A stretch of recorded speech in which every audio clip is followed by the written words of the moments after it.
I've got 9 lives. Somehow your words tear me apart.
I can't hear you.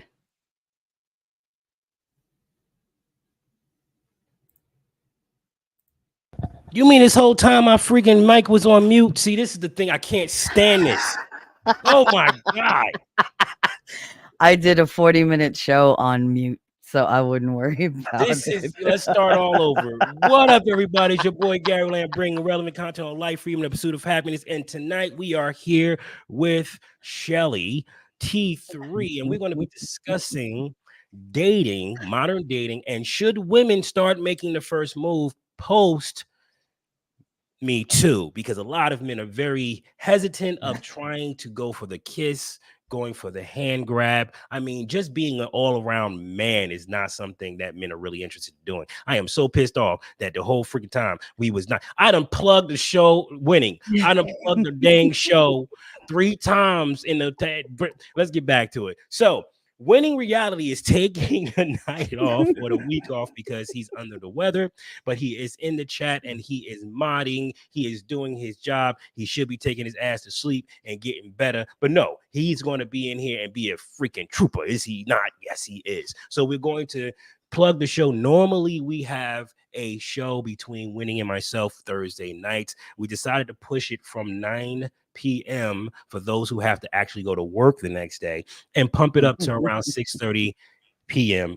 Eastern Standard Time, which is the time that we're doing right now. So when you do get a chance to run across this channel, please take the time and see if we on a Thursday, because we might be talking about some things to bridging the gap to correcting history, because we're trying to put the puzzle pieces back in history so we can actually see what really happened in the past and we can eventually correct our future. So that is Winning Reality and Gary Lamb discussing the past and history and stuff like that. And we also talk about other stuff as well. So definitely come in on that show. That is every Thursday. We also have a show every Saturday night with Wally P and Erica P. Sometimes we have guests and we discuss all things relationship.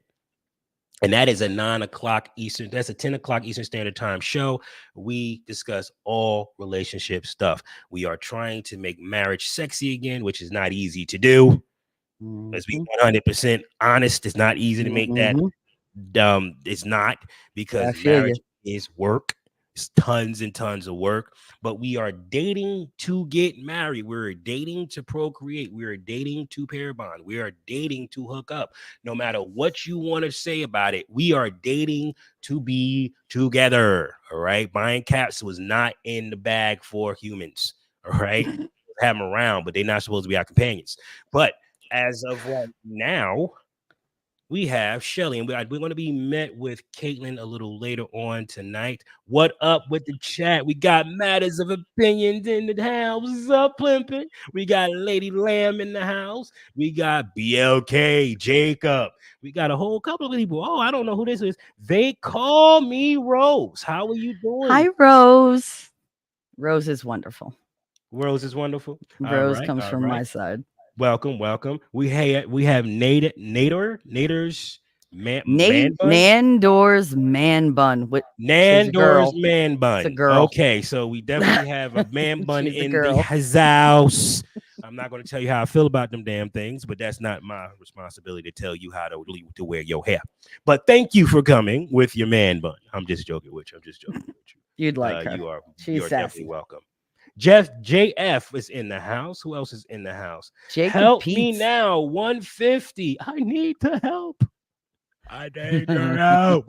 Welcome, welcome, welcome, welcome. I think I got everybody. So let's get into the meat and potatoes of today's topic. Let's Should go. women make the first move, Shelly? Well, I was raised very traditional, like very traditional. So I was never supposed to be aggressive or assertive, but I do believe that a woman should give very clear signals that it's okay for him to make the first move. Because with the climate, either today or even when I was dating, like a guy always looked at you really nervous. So it's like, you got to do those little things that make them know, okay, I'm open to it. Like, let's go. Like, you bump into them a little bit, you brush your arm against them, all the little things that like spark their interest and they go, oh, maybe, you know, and then just smile and be like, yeah, there's something called hopeful face. So if you have like hopeful face, they go for it. A But it's hopeful face. hard. What is a hopeful face? Because Girls know how to do it. You guys know how to do it. You do the puppy eyes. You do the sad puppy eyes, like the just can I, get a little. But we do it like, okay, like hi, like we're trying to be open and say like I like you. Come on, it's okay. Like that welcoming kind of. Don't be shy. Don't be nervous. Sometimes it comes across as like let's go, but it's like it depends on how long he takes. Some guys don't get the hint, and you kind of have to push the envelope a little. Some guys right. are too nervous and they're just like, I want to kiss you, but I know I can't. Number one, that's not really somebody I'm going to wind up being with long term because he's Okay. already indecisive. So it's like, if you're nervous about kissing me, how are you going to feel about, standing next to me and being us against them? Like, are you up for that? Or are you going to stand behind me and wait for me to make the move? I want a strong man. I want a man who knows what he wants. I shouldn't have to make the first move. That's not my place. I'm not a feminist. I never was a feminist. And I just think that with this Me Too thing, there's so much pressure on men that they don't know what to do. And women don't make it any easier either. They Like do not. we're like cats. We're like, oh, come pet me, pet me, pet me. And then scratch you and this is the reason why men are so confused. Like we got with the whole Me Too movement thing. It really rattled men who are those manly men who have no problem being that dude. Like I've never had a problem being that dude. Now you and I had conversations offline, and I told you that I am the virgin in the relationship. I'm usually the virgin in the relationship. I'm the one that takes it slow. I'm the one that I want to meet me. I want to make the first move, but I'm going to make the first move when I'm ready to make the first move. I'm not waiting for you to tell me it's okay to make the first move. I'm not doing that. With that said, I will take my time because I'm not. I already know that I got you, right? I can tell by the way you act. I can tell the way you move, like how quickly you respond to my text messages, how attentive you are in the conversation. I know I got you. So what am I rushing for? I got nothing to rush for. So I take my time and say, all right, so now I know that she approves me. Do I approve her? Shout out to the Rumble crew. Thank you for being a part of the live with Shelly and myself. Usually we go ahead and do this at 9:00, but we're going to start doing this at 6:30. Listen, I'm never the guy to be afraid of making the first move, but because of Me Too, I'm not making the first move. And I tell you why. I'm not risking my livelihood on the off chance that she's into me, because you have a lot of women that play these goofy games and I don't have time for it. But the thing about the Me Too movement, not only are you afraid to approach them, once you're in a relationship, they can still pull that crap on you months and years down the road. Because she's mad. Where is the security? Yeah, because she's feeling vindictive. So, like, where is the security in any relationship? I mean, do you have to have a contract drawn up when you start dating somebody going, listen, if I kiss you, you got to sign here and say it was consensual. I don't like the whole asking for consent for every freaking little thing you do, because I'm going to be very real with you. In a relationship, if you're sleeping next to me, whatever's there, I can do what I want within limits. As long as I'm not crossing boundaries. Yeah, we're good. right. Yeah. That's part of being in a relationship, the spontaneity, the surprise in one another. Like if you're like spooned against me and you want to get down, like, okay, let's go. Like, don't ask. If you ask me, it's gonna be like the Sahara. Like, don't do that. Like, no woman that I know wants to be like, oh, can I? Eddie Murphy did a skit about it. Oh, hello, can I touch you? Kid Rock did one. And it's like, no, don't ask me questions all the time. Like, just get the conversation out of the way and then move on. Like, learn what's acceptable to one another. Learn what is a hard limit and everything. It's going to have to be like contract negotiations from now on. Otherwise, you're not going to feel safe. You're just I got a question for you. I got a question. Go ahead. What do you feel about these boundaries that women keep talking about? Right, because you're telling me to be assertive, you're telling me to take the first shot, to be a Mhm. man and do, but women got boundaries for their boundaries. But that's what I'm saying. You have to have the conversation. Like, have a conversation of, listen, this is how I, tend to be in a relationship. I really enjoyed this, this, this, I this, don't and this. give a rat's ass what you No, was in a past relationship, T3. I don't no, but care. that's how you No, open. wait a minute. You're telling me how the last dude did you. I don't care about how he did you. No, I'd be I telling you what am. I do. Wait a minute, but what I'm saying is that you're like, well, this is what I usually like in a relationship. You've never been in a relationship with me, Then don't so mention the relationship. Just huh? mention your sexual preferences, your relationship preferences. Just say, look, if you move too fast, I get uncomfortable. I get nervous. Maybe somebody has to say, I need a little time in between moves to process. Because Yeah, that's a maybe turn if off to you me think though. you're But going slow, it's a turn off. But either that or you ain't going to get with the person. If you like that person enough, you're going to make concessions. You're going to work with them. We're not talking like first date here, because let's face it, if you're like getting down on the first date, that's not somebody you're usually going to wind up with in the long run anyway. T3, you What? have women that prefer to have sex on the first date before and not kiss until she's intimate with you. You have women that will not kiss you for months. I mean, she do everything else, but she will not kiss you because that's intimate to her. See, I don't understand that. We always used to start with kissing. That's Right. They don't start with kissing. They start with I mean, then they're backseat of doing the it car. wrong. You know what I mean? Like they'll start off with that, but they won't be like, no, I'm not, I don't kiss. How What are do you you mean gonna you don't throw your kiss? coochie on the table, but you don't kiss somebody? Yeah, you got women that do that. This is what I'm saying. Like the dating game is That's screwed the heck insane. up. It's screwed up. So my thing is like, how do you like that'll throw me for a loop? Now I know a lot of people You listen just threw me to for a loop. Damn. huh?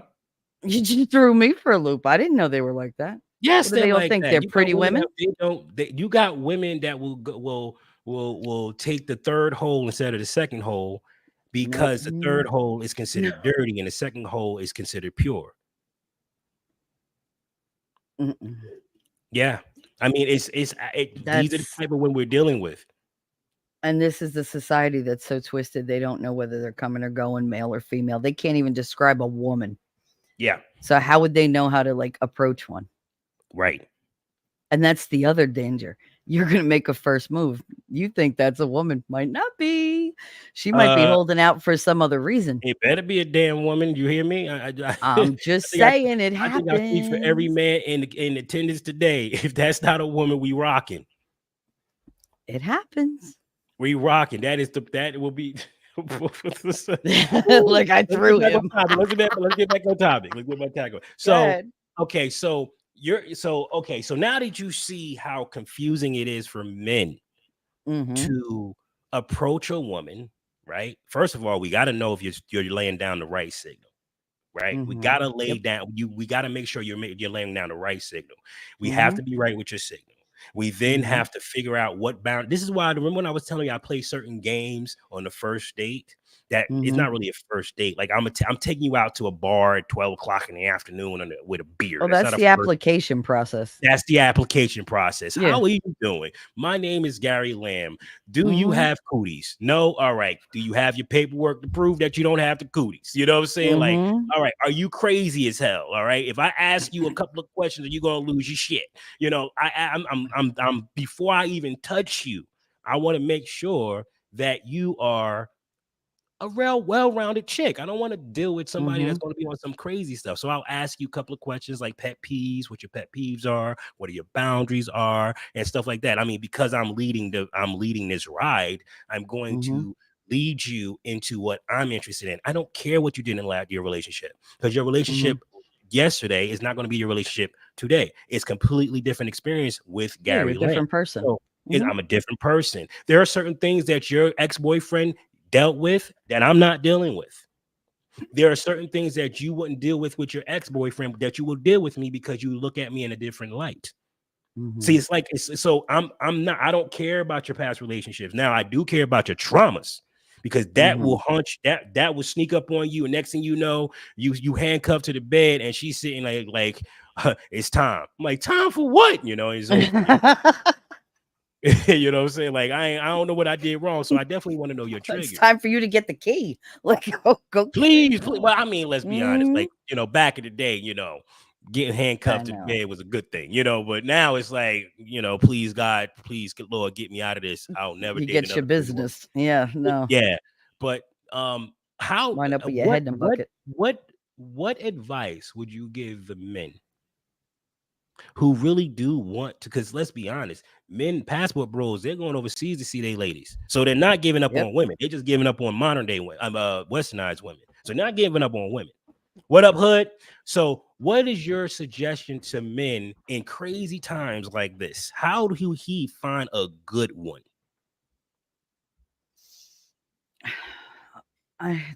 See, the hard part about women is they're, and I'm going to catch such hell for this. They are very duplicitous. They give you what they think you want in the beginning, and then they slowly peel back the layers of the mask and show who they really are. So I really think like the only way that they could know is just by getting to know them and like befriending them. Because I know the guys are like, oh, I'm going on a dating app, whatever. All right, you do you, but you don't know anything about that person by their picture. You're judging on very shallow terms. I think in order for them to know, they just have to go a little, like, dig a little deeper, ask the hard questions, maybe ask a kind of tricky question, and you'll be able to see if she like hesitates, if she tries to, like fabricate an answer, or if it's an honest from the heart answer, because Mm, usually you can tell. And if it's something that's, that they've mentioned or whatever, it's a lot easier. But I mean, a good woman she's not gonna be all about herself. She's gonna be about family. She's gonna, even if it's like her mother, her father, whatever, she's not gonna be obsessed with it, but she's gonna show you and tell you they're important to me. So if you know her family's important, okay, that's a point in her favor. You know, how many relationships have you had? Were they all like, like were they long-term relationships? Were they short? Who broke up with who? That's a big one. That is a very big one. And why? Like, do they have a tendency to run when, things get hard? Well, wrong word, but difficult. When things get difficult, it's very, very hard to find somebody who's willing to put up with moods and put up with, maybe you don't have money to go out to a restaurant tonight. Let's have grilled cheese at home and watch a movie. Like, she'd be like, "Ew." If she says that, bye, bye. I don't care what they say about standards. I really don't. Women, a lot of women set the wrong standards. If she's all about how much you make, what kind of car you got right out the gate, doesn't ask you about, do you have family? Doesn't ask you about, hey, how long have you been friends with your best friend or whatever? If she doesn't ask you about your passions, that's not somebody who's really interested in you. She's interested in what you have. And then right. she's going to take what you have. And as soon as you don't have it anymore, she's out the door and you're on your own. I Those are hear you on that huge one. tells. But T3, women play so many mind games They that do. is absolutely insane. See, what they do is they calculate all the conversations that they had with previous relationships and relationships that and conversations that she Mhm. had with you, and she try to formulate her answer to accommodate what you want to hear, But you right? know that, right? Of course I know that, but Put your here's the foot down. thing. Call them Huh? on their bullshit. No, I Call I them on call it. my, but here's the thing. I can call my woman on her bullshit, but I can't Mhm. call women on their bullshit. I don't have anything. I don't have any, like, me trying to call you on your bullshit is the equivalent of me trying to make a freaking alley cat come to me. You know what I mean? That's not my cat. I have a cat that does do what I tell her to do, but that's not, Mhm. that cat right there is not my cat. She don't have any reason to sit there and allow me to, you know, what, interrogate her. What's her incentive for me to allow me to do that to her? She's not going to let me interrogate her. So If she's not going to let you how am I supposed to put my foot interrogate down? her, then what's the point in her taking the date? Say that again. If she's not going to let you ask her questions, no matter how hard the question, why bother going on the date? You want to If know the she real doesn't want answer? you to, let me tell you something. Women love when you ask them questions about themselves. Well, Okay, yeah, I we know will that. talk ad nauseum about Yeah, ourselves, yeah. whether we're good women or not. Mhm. Okay, And it does they'll not tell you. matter. Listen, just let them talk. They'll tell you everything that you Yes, need to they know. will That's why. reveal everything. That's why I don't understand Everything. how men do not understand how to get. I don't understand that. I'm like, just listen to her. She'll tell you the combination every single time. Just listen to her. You know, and it's the Listen, side okay. conversations that she's having. It's not the Mhm. direct answer. Nope. It's the side conversations that she's having. But let's continue. You mentioned something about you, and she will find something about her and Mhm. jump right into that conversation and tell you more than if you would have asked her directly. Hmm. Trust me, I have much experience in this area. Yeah. I do it all the time and didn't know it. So, and you can call them on it. I'm a big supporter of, don't let them get away with anything. Because Right. the men that are going to stay in my life are the men who don't let me get away with shit. Because if you let me walk on you once, I will run over you the rest of your life. Now, wait a minute. Now, let me ask you this question because I remember having this conversation with Hood Conservative and his wife, and she said the same exact thing. If you allow me to walk all over you, I will walk all over you for the rest of our relationship. Yep. But what if it was a trap? If what was a trap? Okay, so I'll give you an example. Let's say you're being defiant, you're being bullheaded, you want to do something, you just want to do it no matter what, right? And I'm like, Mhm. all right, Kay, do you. Do what you got to do. I won't bother you. Then 3 months later, you come to me with a sob story that you made a mistake, and I'm looking at you laughing. Like I don't got time for that now. You're on your own. That's your problem now. I Mhm. don't have nothing to do with that. But I can be your shoulder to cry on, but I don't have any respect for what you've done. That's your responsibility now. Did she have another option that you gave her? It Or did you was just another tell her option. not Like, to do do it it? my way or do it your way. That was the Okay. option.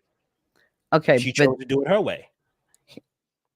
all right, if you tell a woman not to do something in that kind of way, I'm not like telling right away, wait. I'm not telling her what to do. I'm saying, look, okay. if you want to do this with me, this is what I'm looking for. Okay. You can do Mhm. whatever you want. I'm not telling you what to do. I'm just telling you Mhm. I'm not putting up with it if you do that.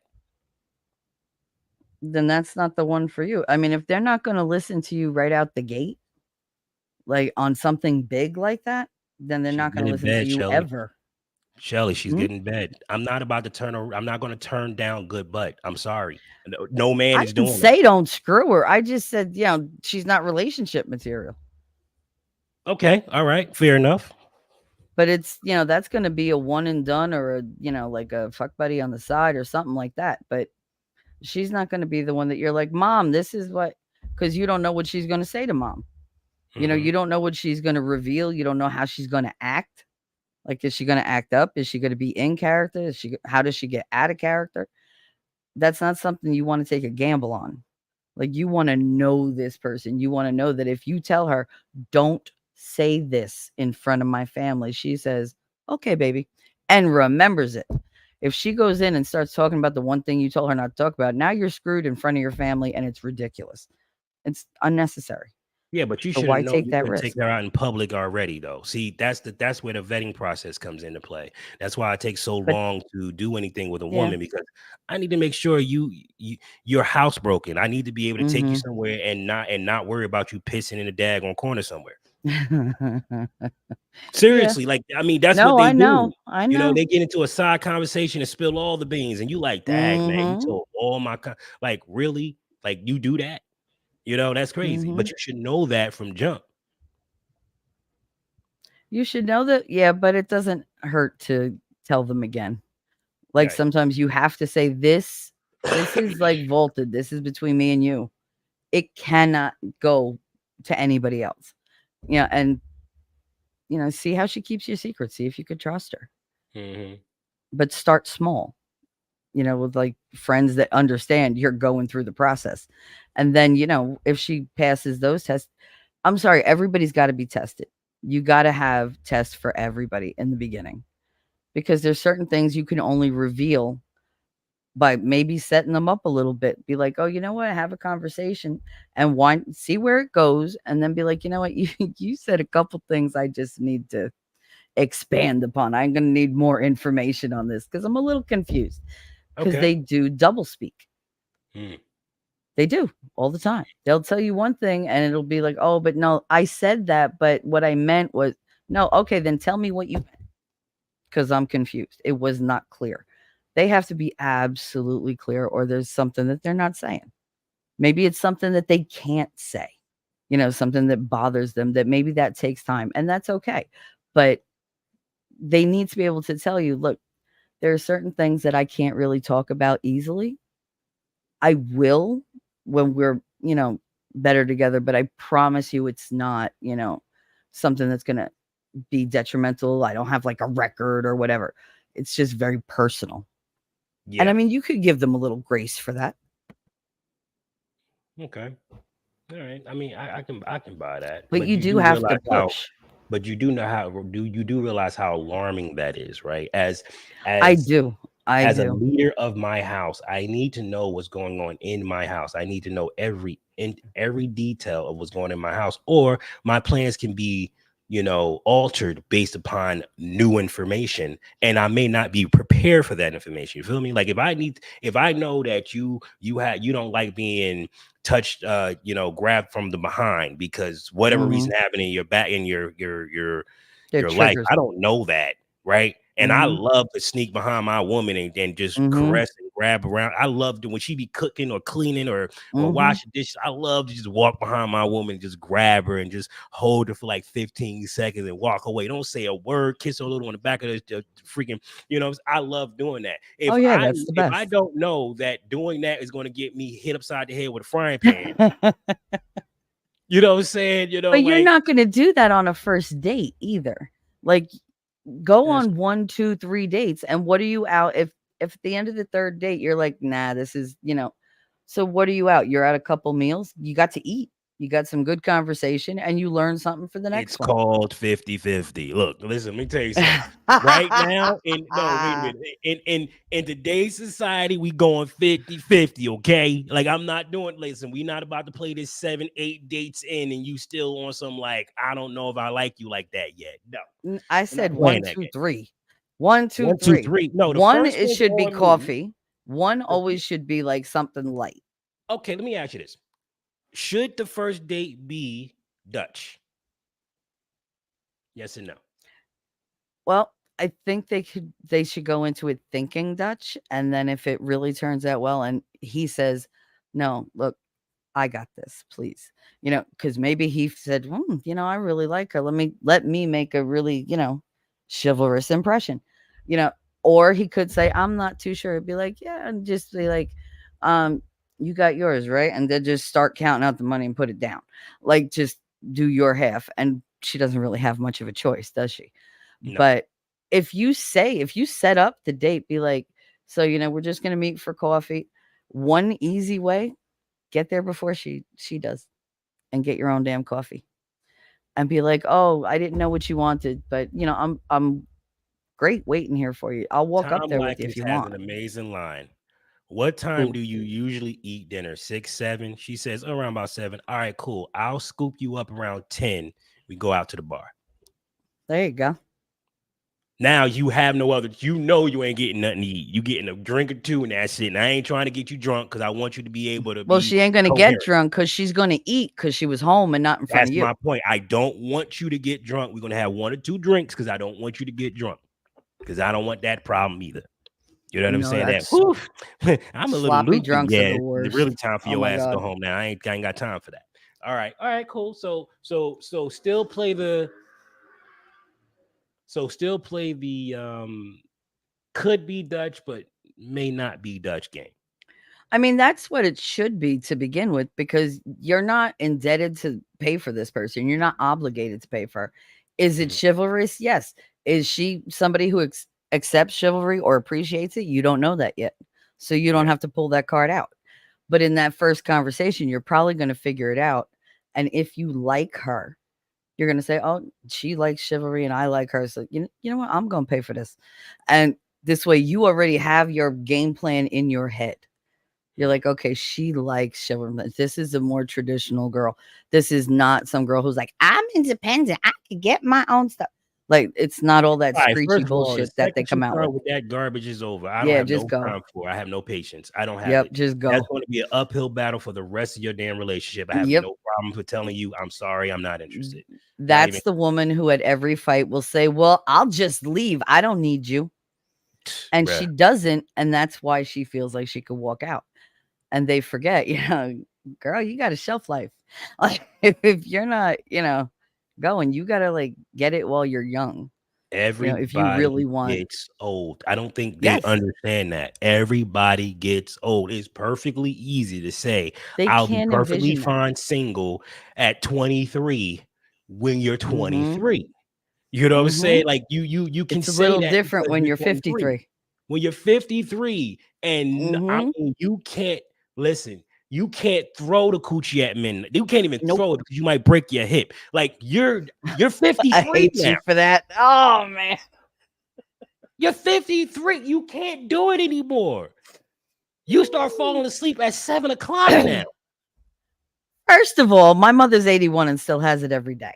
Okay. All right, so we're talking about one woman. If you think I'm stopping at a broken hip, you crazy.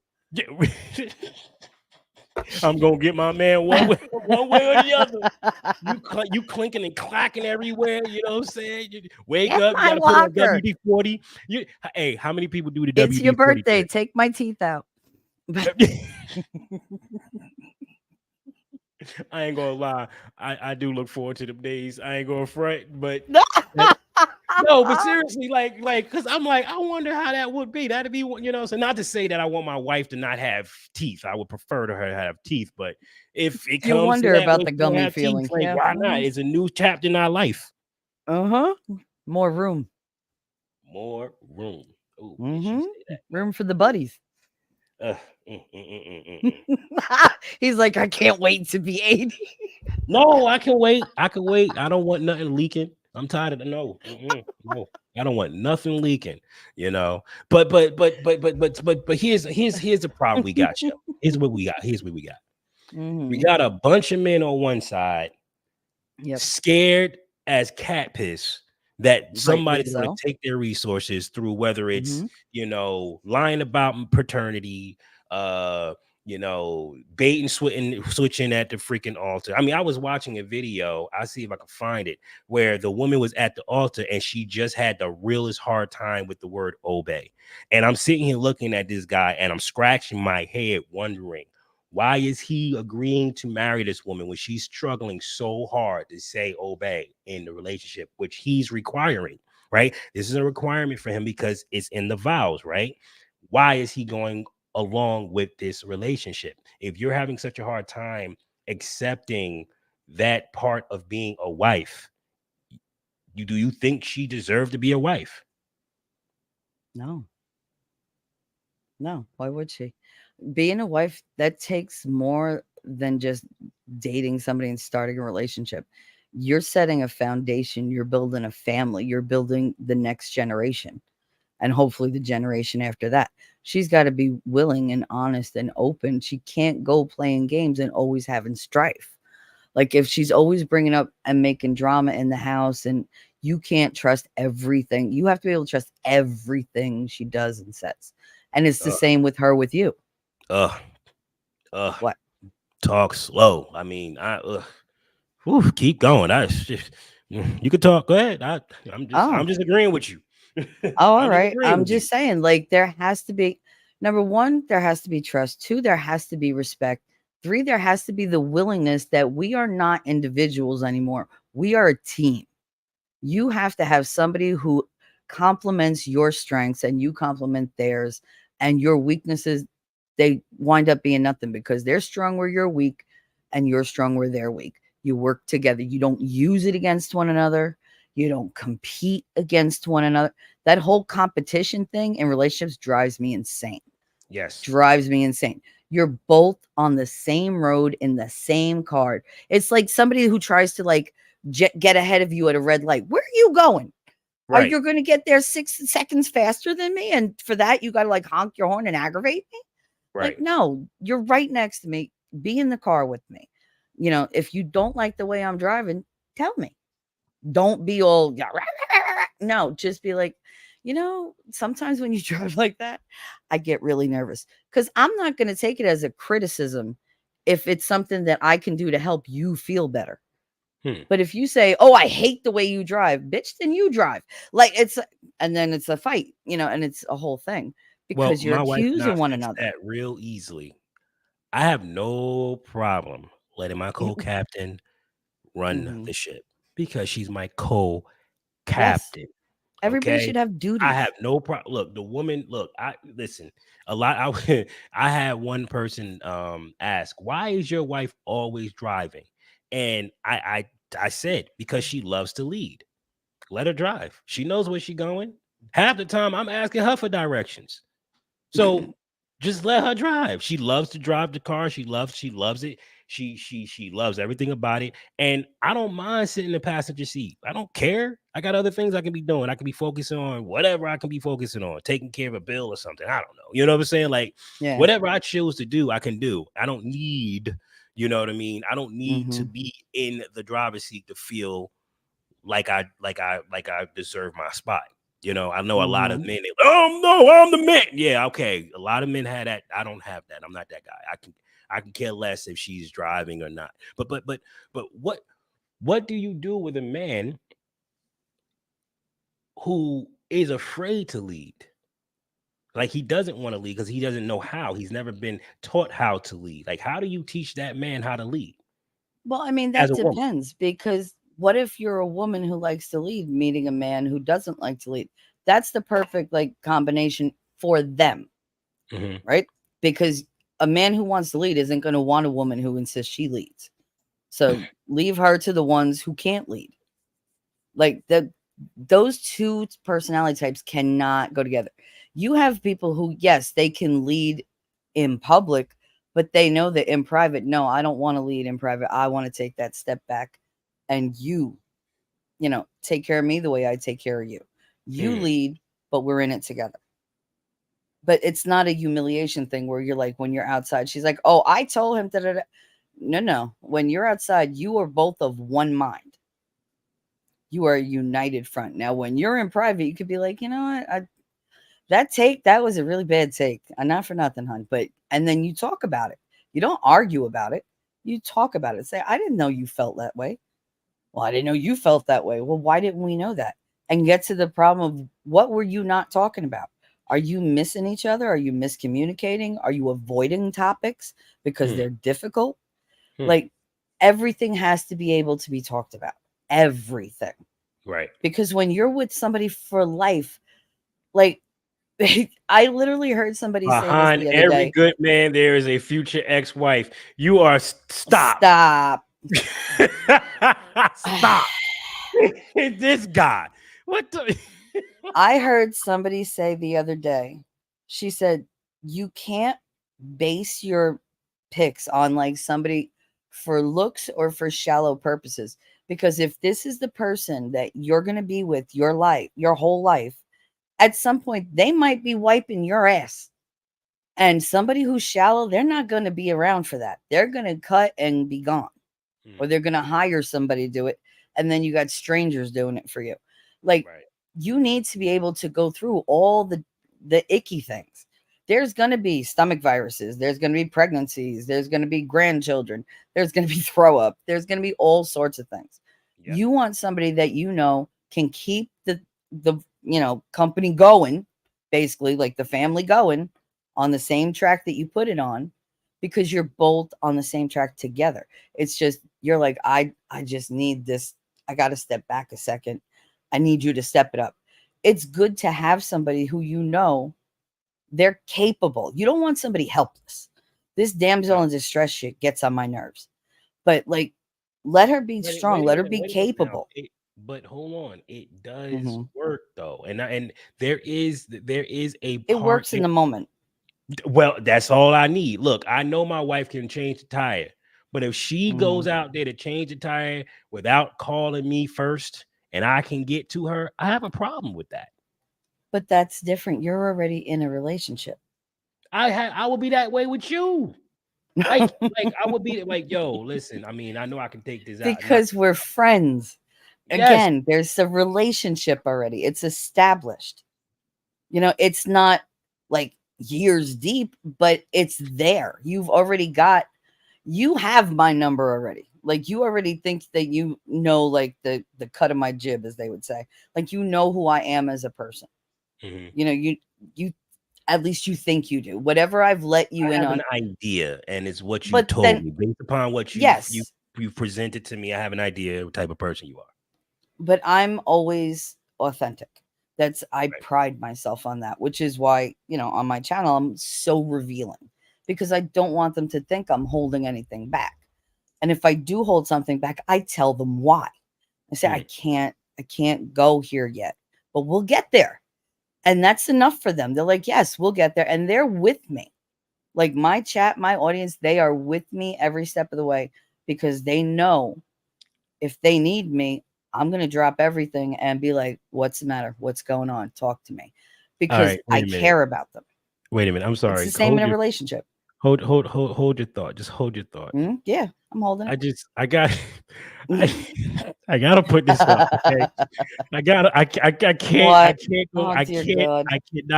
can't just not put this up. All right. It better not be Winning something from winning. has hit me something. Shout out to the people in the Discord. I'll put the link in the description so you can go ahead and become a part of the Discord. To show it. Okay. Lord. Okay. Look at that. Soon as I turn around, Gary's like, where all the white women at?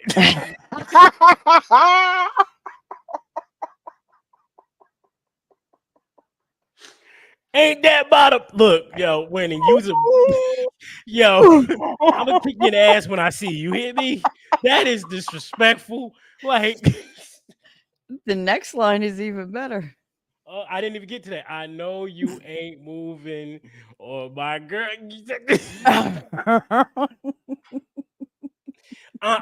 Okay, winning. With all due respect, I did this because of you, right? This was it's your fault. for you. Like, no, seriously, I was like, we can't not have the show, right?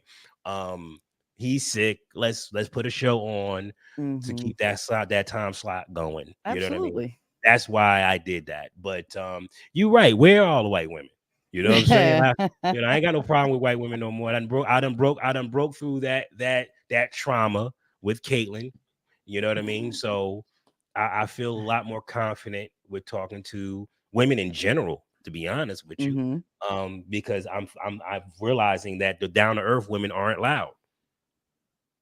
They're just not loud. So it's like because of that, I don't get to see the real women. They busy doing their thing. They taking care of husbands. They're taking care of life. They're taking care of children. You know what I mean? That's what Caitlyn's doing right now. She's taking care of her family. So it's like they busy. They ain't got time to be sitting on busy. Facebook and Instagram and TikTok complaining about stuff that they claim they don't care about. I ain't never seen somebody care so much about stuff they don't care about. Don't forget to play the video. It's crazy. But back to the conversation at hand. Winning, I love you. No. Play that video. Play the video. Oh, yes. There's a video. Oh crap! Hold up. Let me do it. No, play it for everybody. It's fine. No. I need to make sure this fool ain't saying nothing stupid. Got me out here looking goofy and stuff. You know what I'm saying? I ain't got time for all that now. He wasn't the one that muted you. I'll play it. Oh. I'll play it. He's gonna mute me. Who's gonna mute what? Who's gonna mute you? Nothing, Mr. Lamb. Let's go. All right, let's go. Play the clip. Go ahead. Oh, sugar. Oh, honey. You are my candy girl, and you got me wanting you. I love the teeth. I love the teeth. Now you got me wanting to go getting braces. Those teeth look amazing in He my said that mouth. was hot. Bruh, I'm getting all the honeys. My wife is Oh on the my show. God. Shout out to Lady Lamb. Oh, hi, I'm Lady joking. This is Lamb. bravado. I'm not trying to get all the women, but I do like the idea of having straight teeth without gaps. Thank you for that, Winning. You just showed me how I look when I have teeth that's lined up properly. Now let's get back to the show. Okay. Listen, my outro is the thing with me and the nun habit, and you going, yeah, that's cool. Like, so, What? you've never seen my outro? Oh No, Lord, no. I haven't. I'll show you. On another day, but it's All funny. right, Go ahead. Shout out to the Rewatch crew doing this every Thursday and Saturday. And I'm actually thinking about bringing back my morning show finally. Now that I have my stuff situated, I can finally bring back my morning show. So stay tuned for that. Nice. As soon as I get my freaking computer over in the building, I'll be able to do my morning show, and I can start my music lineup that I've been working on for months, man. But I haven't been able to, like I said, you can't really start a stream with one computer. It's not easy. But once I get my computer, I can make this the server for that. But continue, Chalet. Continue with what? Where were we? Oh, do you have a new question? We were talking about white women and how I'm taking them all from Winning. Oh, okay. Yeah, because Caitlin's married, and I don't do that. Well, I mean, he's talking about he claims that I know you're stealing his talent. I know. Right, I'm stealing your talent, but even though he's the one that gave me the talent, he's the one that introduced me to the talent. He did. To be fair, the third line said joking. Like it did say joking. Yeah, but men, how territorial they are. You know what I'm saying? We are territorial by nature. Yeah, well. But back to the conversation at hand. I think that a lot of men do realize that, yes, you should be making the first move. All right. You're supposed to. It's a power move. It's not only is it a power move, and it's definitive. And she's okay. So I got a clip. Let me get this clip up for you. It's hot. I mean, who wants to be with some wishy-washy guy? I don't get it. Continue. Respect me, but don't respect me like I'm a nun. I have, needs, and I have desires too. So let's go. Yeah, don't treat her like a nun. That's the worst thing you can do ever. Don't ever treat her like a nun. They look forward to taking it all in. Yes. You did see the outro. No, I didn't. Because you made him play it twice. Yes, you did. I was in a nun's habit. What? Oh, that outro? Yes, the outro. That's my outro from my morning show. Got it. I need to get an outro. Help me out with that Winning. That's not the outro, by the way. That's not the one. It can't be that one. I need a better one. No, not that one. Not that one. Unless he puts your wife as the nun. He got me in what's it? Just the way that you are. Which one is that? Who's that guy? Damn it, what is his name? Barry White. Barry White? Is it Barry White? I think it's Barry White. I don't know. But what if he put your wife's face in the nun's costume? What? See, I think that'll be the day that we whack. I hear that Winning can fight, so I'm gonna have to bring a chair or a bat or something. But leave her likeness out of this. But here, listen to this clip. Listen to this. First move on a date. Define first move. As in, who should go for the kiss? I believe it's the guy's responsibility. As a man, it's your responsibility to make her the offer. And remember, the kiss is only ever an offer. Too many intelligent men out there reject themselves. It's very important that on a first date, you kiss her. And kissing simply means going in very slowly, so if she doesn't want to, she can back out. That's the offer you present her with after an hour, hour and a half, 2 hours of building intimacy verbally as well as non-verbally, super respectfully. Now that's a man. What are your And thoughts? that's a really good way to do it. I forgot that I used to do that. Like if I saw a guy coming in, first of all, I'd like lean back, and then he's like, "Oh, look," you turn your cheek, and it's like, "Oh, there you go, right there," and then you kind of like push them, like Oh, a little bit gently, but I've like, never okay, that's I've enough. never one. Okay, I've never. Have I ever been offered the cheek? I got to think about that because I don't even know if I've ever been offered the cheek. Huh? I've offered the cheek many times. In fact, I sometimes don't. I'm just like, "What are you doing?" Like, oh no, we're not. No, I'm not there Yeah, but that would be the ever. last date. If I go in for the kiss and you act like that, that's the last date. There, you don't get a Oh yeah, second. because if I turn my cheek, I didn't want you anyway, Right. So it's like and I wasn't gonna. you clearly wasn't Mhm. interested, you know, But and that's you're a just trying to be definite, right. like that's a definite no. So you Right. at least you know where you stand. Now, but You know, wait you a don't minute. have to ask or anything. There's no like ego lost. Now hold on. There is a different approach, gentlemen. Okay. Now you have the outright rejection. She turns her face, or she gives you the cheek, or she leans back. That's the outright rejection, right? Mhm. Then you have the I'm not ready yet because if I kiss you, I'm going to devour you rejection. That's a different rejection. You're leaning in, and she's like, the foreheads are touching, and she's like, I don't think I want to do this. I don't think I want to do this because she has to go the next step. You come in halfway, she's supposed to come the rest of the way, right? If Mhm. she's on the fence because she's like playing with her keys in the car, and she's like, you this is what you really want to do. This is what you want to do. If she's saying that, she's dying for you to kiss her. Dying for it. She wants you to. We have a member on whose channel is this that we have the member? I think this is your channel, Chelly. Yes, Oh, I think you got a new member. Nandor, welcome to, I guess, the crew. Oh, welcome to Mouthy Mama's Mafia. That's what my Mouthy members are Mama's called. Mafia. See, she Yep. loved those Alliteration. alliterations. That's what it called. Mhm. That's what it's Yep. called. Yep. But listen, peep game on this. Okay, Mhm. you do have women that they're not sure if it's the right time for them, right? And they will give you that resistance, but it's not because she don't want you. She wants you too much.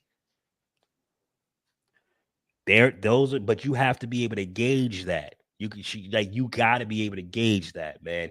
And it can also be a soft it could be a little cat and mouse game too, which is a Mhm. freaking amazing turn on. Oh my god. Mhm. Oh my god. And you're like, so you want to deny me this tonight? You want to deny me? I got to. You're going to deny me tonight, aren't you? Yes, I got to deny you. You know what? All right. All right, cool. But you went all right. Yeah, okay. I feel bad for you when you finally give in, but you know, Mhm. those are the games that you have to play. Now, But I've that's had that also before. That I've that's your had chance before. to get a second date too, right then and That's there. not a second date. That's a guarantee lay the next No, date.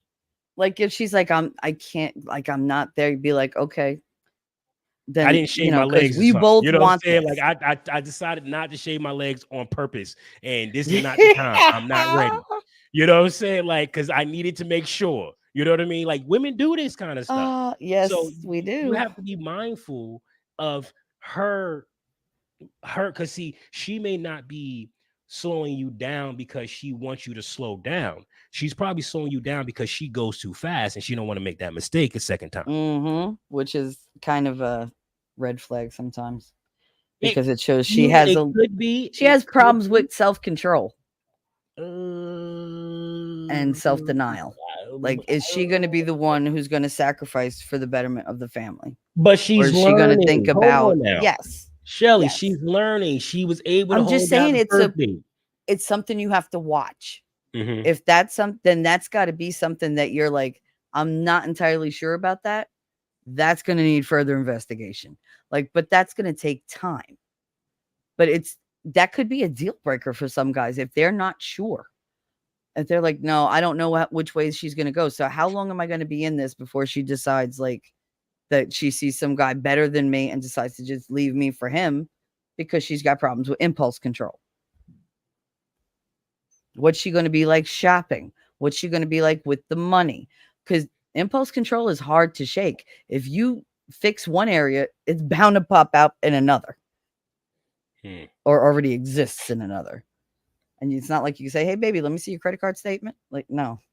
Oh, I'm not doing all that. If I got to do all that, then we not supposed to be together. Well, that's the thing. Like, that's a big thing that you need to talk about. Like, Off Nicks on Rumble. How are you doing, pimping? Nicks. I love Nicks.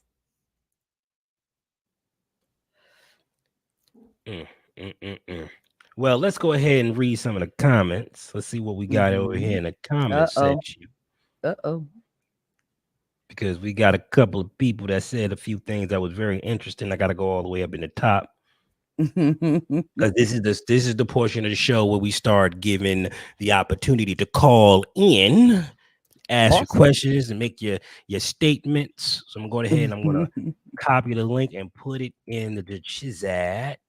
Hey, BV, what's up? BV is in the house. Preach. Mattis, bruh. Mattis, bring your ass up just for a few minutes. Mattis, bring your ass up. Shout out to Mattis with Opinion. Wally P and Erica P. Hey, I would love to hear what you got to say. If you can bring the wonderful, beautiful, sensational Erica P, that'd be awesome. Yeah. Bring y'all tails up on the live. Absolutely. And I mean, I know he's sitting back and then cut, chilling, relaxing. At this particular moment, he's deciding whether he's going to get out of the bed or not. But I made it early enough so you can still get to sleep. You see how I did that? You see how I did that? See, I listen. No excuses. You have no excuses now. Yo, I'm already to bed. You got the phone in your hand. Click the link. The phone is in your hand. We don't need to see your mug. Lady, you ain't got to put up all Sky. your setup and nothing like that. That's for Saturday. You can sit in the bed, relaxing, you know what I'm saying, in your drawers. You know how we do. You know, you ain't really doing nothing, but you're just chilling in your drawers, having a good time. Y'all both can be on the phone, on one phone. You don't even got to bring two phones. My wife and I do that all the time. She be on my phone, and we be talking and stuff. You can just bring your butt up and just give your 2 cents. Make a appearance. Good, doing good, watching you guys on all platforms, I think. Yeah, man. That's what's up, man. Listen, we doing the damn thing. Shout out to the Rewatch crew. Shout out to the chat. Shout out to everybody. Keep in mind, we are here every Thursday and Saturday. We're going to start posting that actually in the community tab so it can be there for your convenience. You know when we're going. Wally P in his house. What's up, Pippin? Brother, why you gotta put all my BI out there? Because, man, listen, I have to, bro. Like you my boy. You know what I'm saying? You my boy. Nah, I know. I'm messing with you. Hi, Wally. It's nice to meet you. Yeah, nice to meet you too. Definitely nice to meet you too. Yeah, I was enjoying the conversation, man. Like, yeah, the conversation was phenomenal, man. All up in it. Thank you. Here is the question that I have for you, Shelly. The part that Gary was saying, like how women sometimes they'll want it, this, that, and the third, blah, blah, blah. That whole soliloquy. Do you agree with that? Where he was like, soliloquy? Basically where he was like, where you was like, if you pull back, the guy going for the kiss, whatever, you pull back, whatever, that means one, it's not a second date. Then Gary came and was like, yo, sometimes she'll pull back because she wanted too much and yada yada. That soliloquy. Do you agree with that? I don't think she's gonna pull back like that. I think she's gonna try to get her taste so she knows if she really wants it or not. And she might have the self-control to pull back and say, okay, that's like as far as I can go. But oof, like she's got to give some kind of sign that she enjoyed that and would like more in the future. But she's not there yet. But if she just pulls back and just leans against you and she don't go for at least a taste, you don't buy the car without kicking the tires. Right. You just don't. And if you do, you getting a lemon. Trust me, I married one. I know. I didn't kick the tires. See, that's so hard for men because it's like once you get that taste and like she's like, no, the moment ain't right. That dude is pissed off like in his head. Like trust me, I think like a man, so I usually feel that way. Who said you what? usually feel like that with Shelly? I always felt like that because I'm the one that's like, let's go now. Like, no. I'm like, but why? Like, what the hell? What is your Because problem? I'm not ready. Look. I'm Yeah. not If prepared. they ain't ready, they ain't for me. Like, it- no. mm-mm. You don't understand. There's a big difference between me being ready and me not being ready and not Mhm. being ready for you. All right. I may Mhm. not be ready for my own reasons, right? I Yes. have to get the facts. You ain't go Mhm. get your facts yet. Well, no, I would have Condoms had the break. conversation already. I'm just saying condoms breaks and I ain't get the facts yet. Mhm. You know what I mean? Like I need to get the facts. That's true. Yeah. See, but I like think I said, I already would have been delving into that question. I would have been Yeah, like, so how do you feel about like, intimate relations? Like, do you want to like, are you one of those ones who has to like go slow? Or do you not respect a woman who doesn't want to go slow if she's really into you? Like that kind of thing. And I think in a lot of situations too, the people like they have those conversations leading up to it. Because I think, especially for guys, since they don't really like rejection like that, you kind of ask a certain questions just to feel out to see if it goes in that direction. Would I be rejected? Would I not be rejected? You kind of put the feelers out there, asking certain little questions. Yeah. And a lot of guys play those games where they'll say it jokingly, but they're dead serious. Yeah. So if it don't go the way that they want, they're like, I'm just joking, but they were dead ass, like straight up dead ass. I had a male friend of mine who always did one move to find out if a girl was gonna be into him or not. He would just be talking across from them and he'd casually like let his hand fall and like let it fall near hers. And then he just like, touch like the tips of her fingers, like real soft. And he would know because that would either make her shiver or she'd pull her hand back. Yeah. The bitch that pulls her hand back, she ain't kissing you. Okay. But the girl that goes, oh, yeah, no, what are we ordering? Like, that's the girl you're like, oh yeah, she likes me. Like she's into it. And then you can make your next move in your head. Guys, you ever heard of the punk test, Wally? What's that? You said the punk test? The punk test.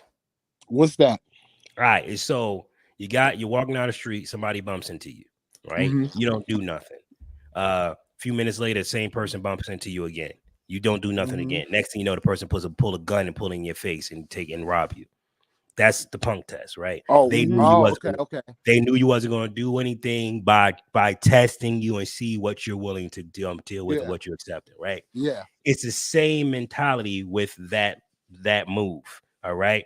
If I put my hand down and I touch her and she don't pull away immediately, I know she's into me. Yes. She's my girl. That's my woman now. No matter what I do, as long as I don't say nothing or do something stupid, that's my woman. Right? A man can walk up and say, "Can I dance with your girl?" And I'm like, "You want to dance with him?" No. Okay. Yeah. She said no. You know what I'm saying? I could do that. I could pull those man moves. Absolutely. You know what I mean? Because she's into me. That's why it's like if you don't know, she said it's a never failed test. Yeah, you can't never fail. You can't fail it because, and it's not a game. No, right? See, mine was put the hands on the thighs and then rub the thighs. That's too aggressive. That's too aggressive. That's aggressive. That's too aggressive. Because if she's got any kind of trauma, she's gonna have a meltdown right across the booth from you, and then you ain't gonna know what to do. Right. I've never had that happen. I used to do that, but I've never had that happen to me. But then again, you also have to understand that we know the type of women we could pull that off with too. That's true. Yes. That's true. That's true. Yes. That's and true. I know the type of guy that's gonna pull that test. Yeah. So I'm good with it. But like some guys do it to you at work. I had a guy do it to me at my job. Oh no! And I looked at him. Way. I said, "See, I will There's flatten no you. Get your hand off me." And he never did it again. But he also avoided me. But of course, I mean, why would listen? Things like that happen. You have aggressive guys everywhere. If you're that aggressive to me, and understand, a lot of men are awkward. They're taking pointers from dudes that don't know. Like, first of all, there is your boys. Half your boys will get you laid. Half of them will get you in jail. Right. That's why I don't take pointers from my boys. I don't. I listen to them, right? And I listen to the type of, and I see the type of women that they usually attract or they usually deal with, and I determine if that game is going to work for the women that I'm looking for. Patrice O'Neal, the great Patrice O'Neal, had a little a gauger or something or other, or like a category of how he put his women. You got bears, you have bunnies, and you have deers. And based upon which one you're hunting would determine the type of bait that you use, the type of scent that you use, and so on and so forth. If you're dating a bunny, you're probably on some majestic type shit. You talk about tarot cards and astrology and energies and stuff like that. Whenever you're a bear hunter, you running around, you clubbing women upside the head with a bat.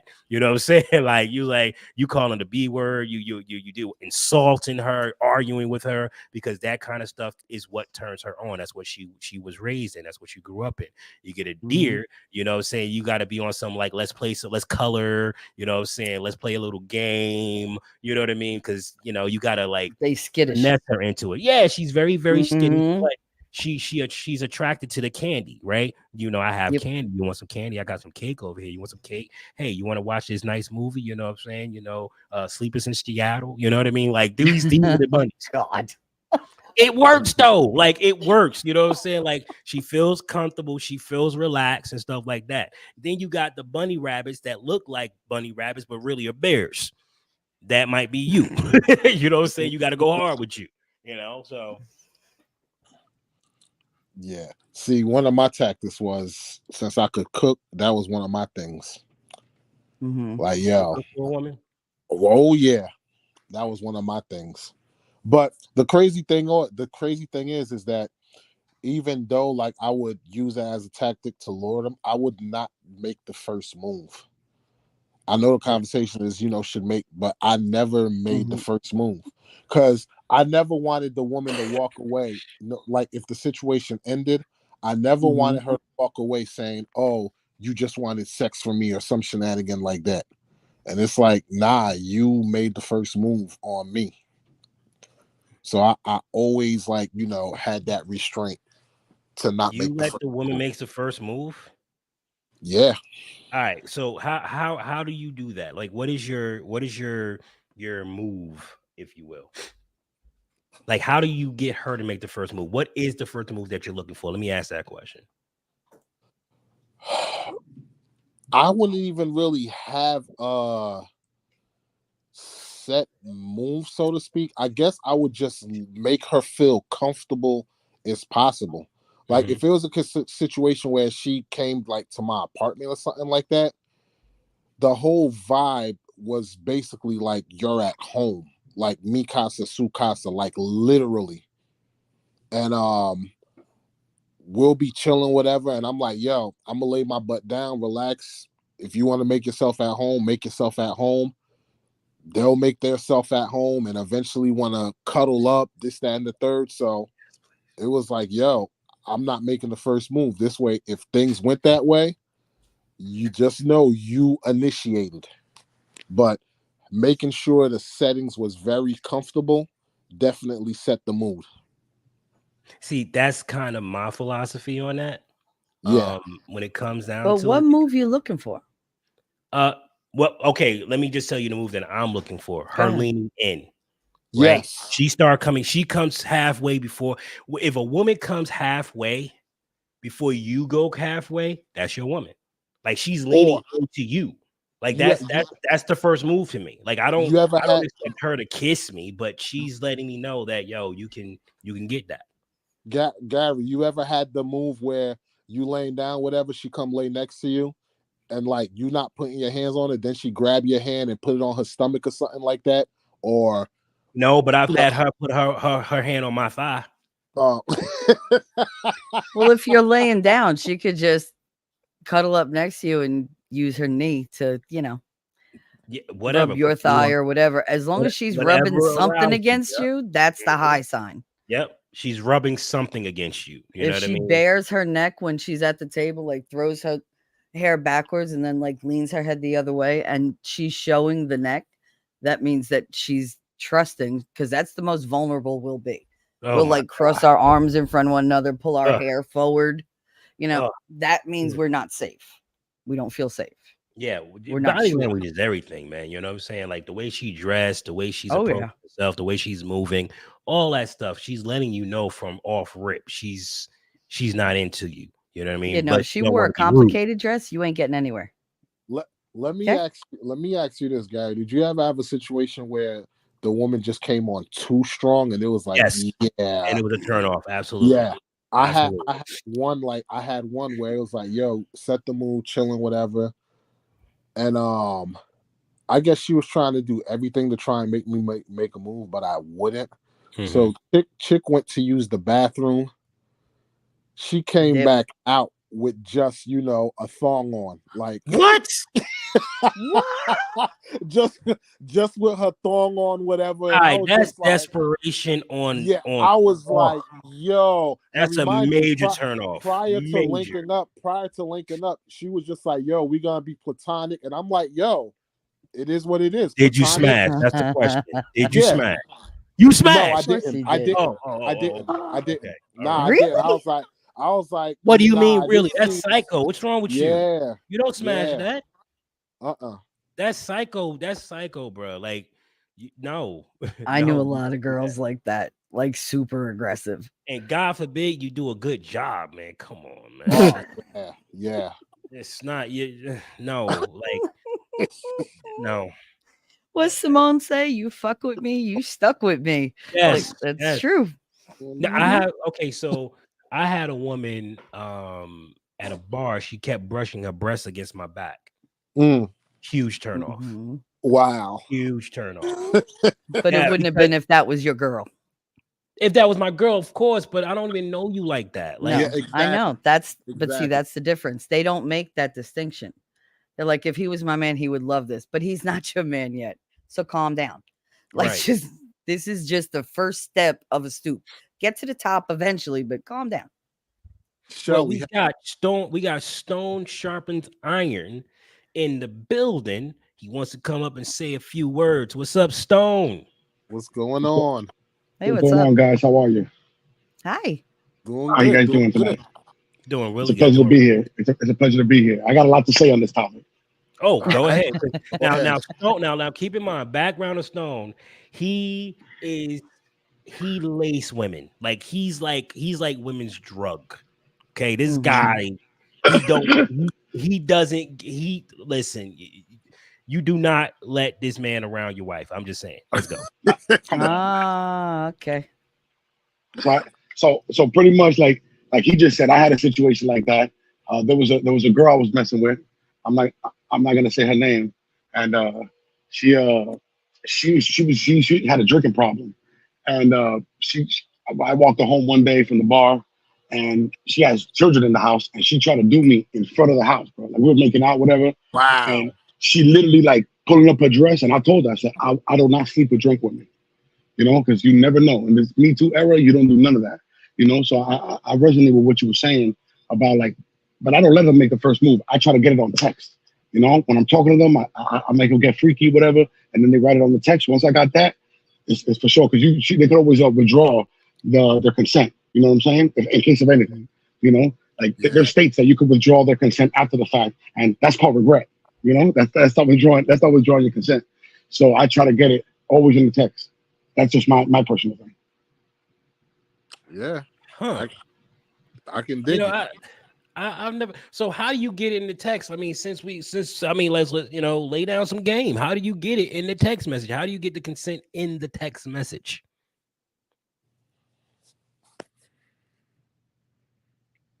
Hello? Hello. Who you asking?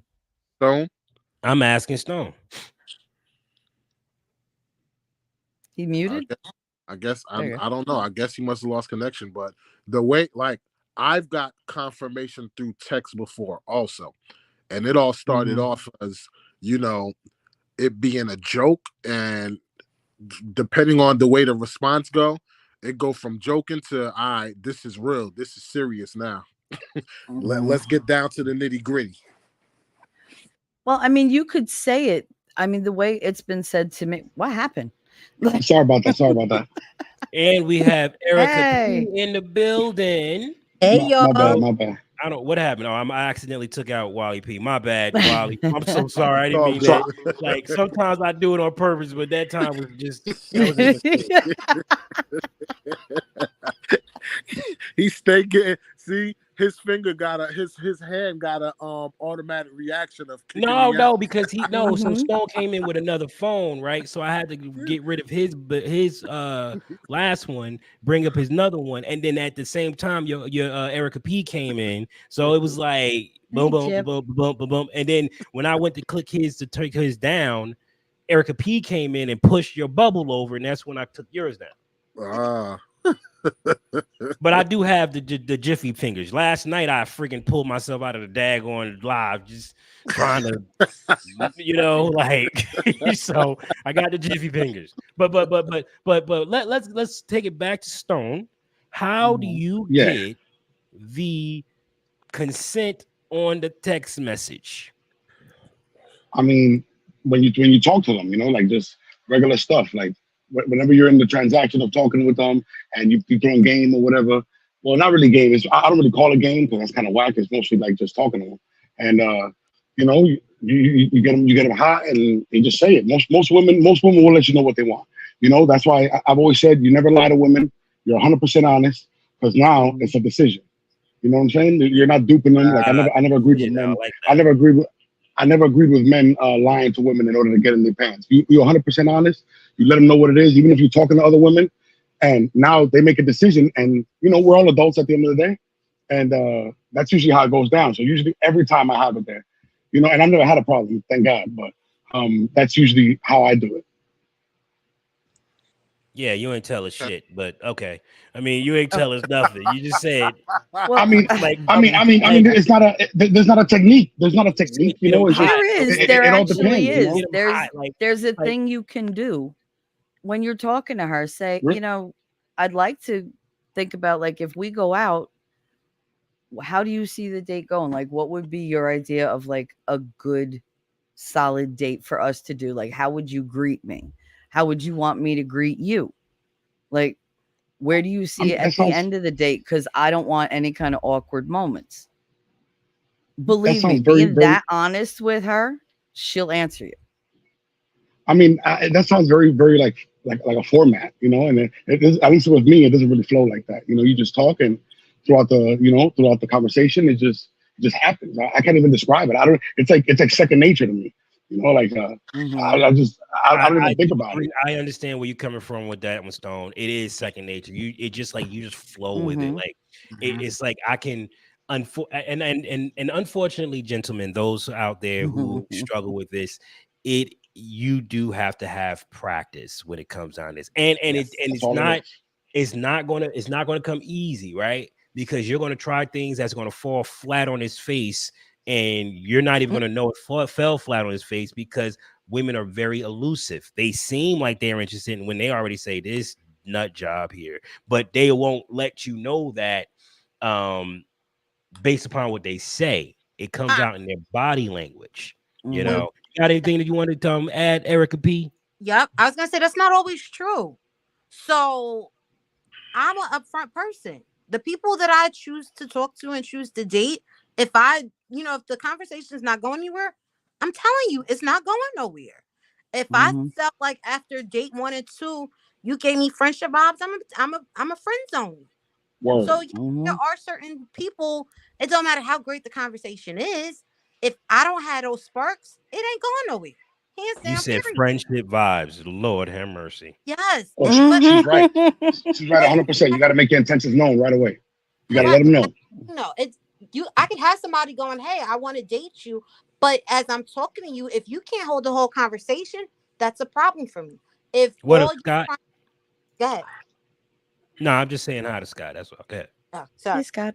And that's what I was going to say. Hey, Scott. Sorry about that. So I'm like, I was a little different when I was on the dating scene. I didn't sugarcoat much because I hate having to decipher what somebody's intentions are. Yes. I've had people go out on dates with me and was like, oh, I hinted that I liked you. You ain't tell me that. Hinted. I don't know. But I'm not the type of person that you hint at. I will miss your hints. I'd rather you just be straightforward with me. I'm not a I hit like kind that. of girl. If I like you, I like you. If I don't, I will tell you. Yep. Even when you're talking to a woman, Okay. you gotta make your intentions known off rip. Like they gotta know through your body language, the way you talk and what you're saying. They gotta know, like, I ain't your friend. Like, you know what I mean? Like we Mhm. can kick it, we cool, but I ain't your friend. I ain't here to be your friend. Nah, not even close. Not even a And the little more bit. honest you are, the less we're gonna think there's a Dr. Jekyll or Mr. Hyde waiting in the background. And Hmm. We're I'm like, when is he gonna flip? correct. I'm one of those people looking for everything. Like I will touch, and I'm not saying it's a game. I will ask you certain questions because I really like have the intention of, hey, we're going on these dates, we're gonna progress. So yes, I'm gonna talk to you Mhm. about everything. If I feel comfortable to talk to you about everything, then that's your gateway in. We have to be friends before I even think about trying to date you. I mean, you wouldn't even be on that date if you weren't somewhat attracted to the person in the first place. You know what I Correct. mean? But it has to be attraction, and it also has to be some level of The something more vibe, than your the attraction. vibe, the vibe. And no, you know what? And I'm not even gonna say mine because guess what? Everybody that's book smart may not always interest me either.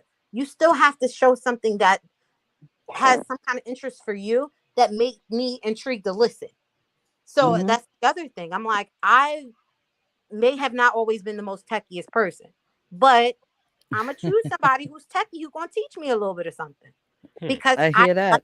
that kind. Like I like those kind of people. I like people People because who help you grow, who you can help grow. Right. correct. Yeah. Because my And thing you is, grow together. I'm not a stagnant type of person. I don't want to be Nope. stagnant. I'm always looking and exploring and seeking knowledge and want to travel and that kind of. So if that's what I want to do, you may not want to do that, but you could bring other stuff to the table. Be like, you know what? We don't travel, but I found the best show on History Channel. Try this. You might learn something. You might even like this too. That interests me too. That's I'm usually all what over the women want. place sometimes. They want a man who has an interest in anything, even if it's a hobby. You could be building toy trains, but if you're passionate about it, hey, you know, it's something. It might be something. They just want a man to be interested in something, no matter what Correct. it is. I'm like, Facts. but I've always been that kind of person. It's like, hey, I'm into certain sports, but guess what? You like tennis, and I don't know nothing about it. Come on, I'll watch with you. Come tell me about tennis. Teach Yeah. me. Come teach me. Real quick, and the gentleman listening, I got a lot of practice because I work at a bar. Well, up until today. So every night, that's once everything is done, you just talking to people. So that's where you get the practice, and you got to go out there. That's all you got to do. That. Agreed. But So it, my it, thing is, as I guess since Erica P is on the line, like, what is something as far as giving guys a cue that you're into them? I can be myself. Like I've always been that kind of person. Like if I'm comfortable around you, you'll know it.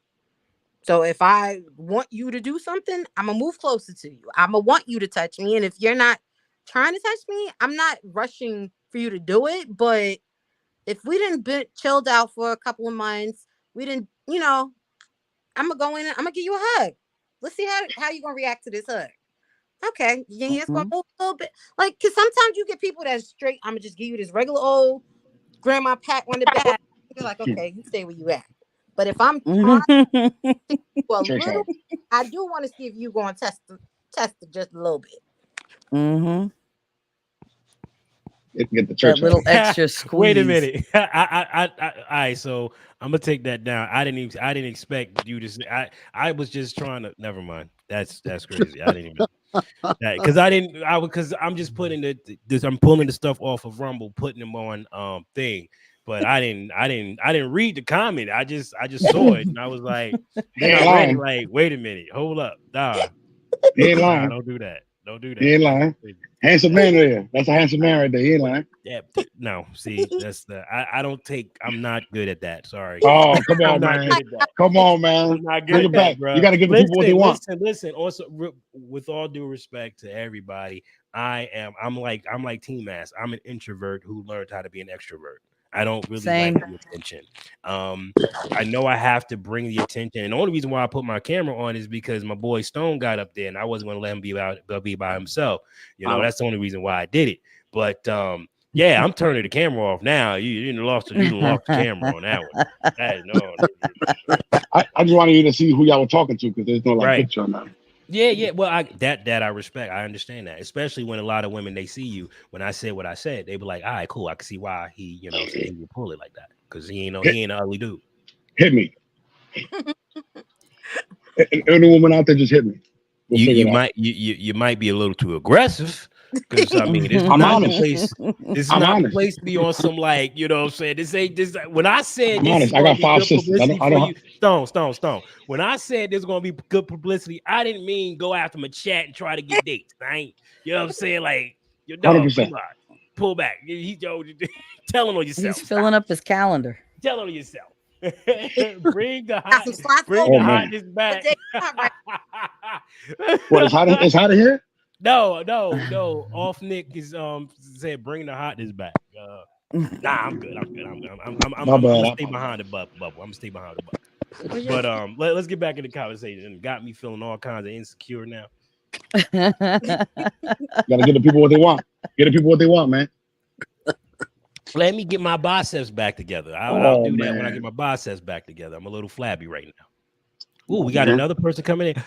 Caitlin is in his house. How you doing? Hi, Mama. So, I'm so sorry. Well, no, kids come first. I caught it real quick. I got to take it off. We good. I caught it. Hey guys, what's up? I'm Caitlin. Nice to What's meet up, you. guys? I know T3, but I don't know anybody else but Gary. That's Stone. Say hi, Stone. What's going on? Caitlin's How you married. You stay over there. Oh my Next God. to you is Wally P. Matter of opinion with the lovely Erica right next to him. All right. I've seen shows with Wally P and Erica. Okay. Nice to meet you guys. Nice to meet you. So the I'm like the only one question not showing of my face. the day: should women make the first move? Now we already know that in this Me Too era, a lot of men are very insecure with making the first move, and we want to know from young women like yourself: do you prefer making the first move, or do you want the man to make the first move? Now I know you're married, so you ain't getting nobody making no moves on you, but I'm just saying, if your husband didn't make the first move, will he be your husband? So, funny story, my husband did not make the first move. Oh, let's get into it. We met at a bar and I was with my friend and we were both drinking. It was ladies' night, so we were having a good old time by ourselves. He was there with his buddies, and actually one of his buddies came up to my friend and started chatting her up. And then he kind of like came in and was real quiet, didn't say nothing, but you know, he was there supporting his buddy. I was the other friend there. I was mildly intoxicated. Looked at him. He looked real good. I may or may not have lifted up his shirt to see his abs. Put it back down. Damn, Looked Caitlin. up at him and I said hello. And that was our first meeting. Not traditional at all. Wow. I totally made the first move. I never would have in a million years. That's not my norm. But that's how we met. So very different. That's a song. why I don't That date truth drunk serum had her tweaking. She said, and you saw how she did it, right? I may or may not have been intoxicated. Right. You a white girl wasted. Be quiet. She was I absolutely was. She was toe up. Like, let me see them abs. Ooh, you got the abs. Ooh. And he will never let me live it down. Every time we talk about it, he laughs I because bet you he says it was adorable, right? it was embarrassing. Aw. Embarrassing? Really? He's shy. He is not like an outward person. I mean, he is in his own right, like the most dude I know, but he doesn't project outwardly. He's not like the alpha guy in the room when he stands up. He's a little bit quiet. He lays back and he looks and he scans the room and he knows what's going on in it before he makes any sort of moves. But me just lifting up his shirt like that, he was like, that scared the hell out of him. He didn't know what was coming. It should like, because who just randomly has somebody walk up to him and lift their shirt up? Like I'll He be like, walked up "What to the me. hell?" Oh, you've never been pregnant. Jesus. He walked up to me. Oh my gosh, I'm so sorry. That's my Puppy? dog causing an earthquake. You good? You Yeah, good. no. I I was mean, gonna say he that's assault walked or up to something. me, so I didn't walk up to him and lift up his shirt. I was just sitting down and he was standing there and I lifted up his shirt. And it was totally inappropriate.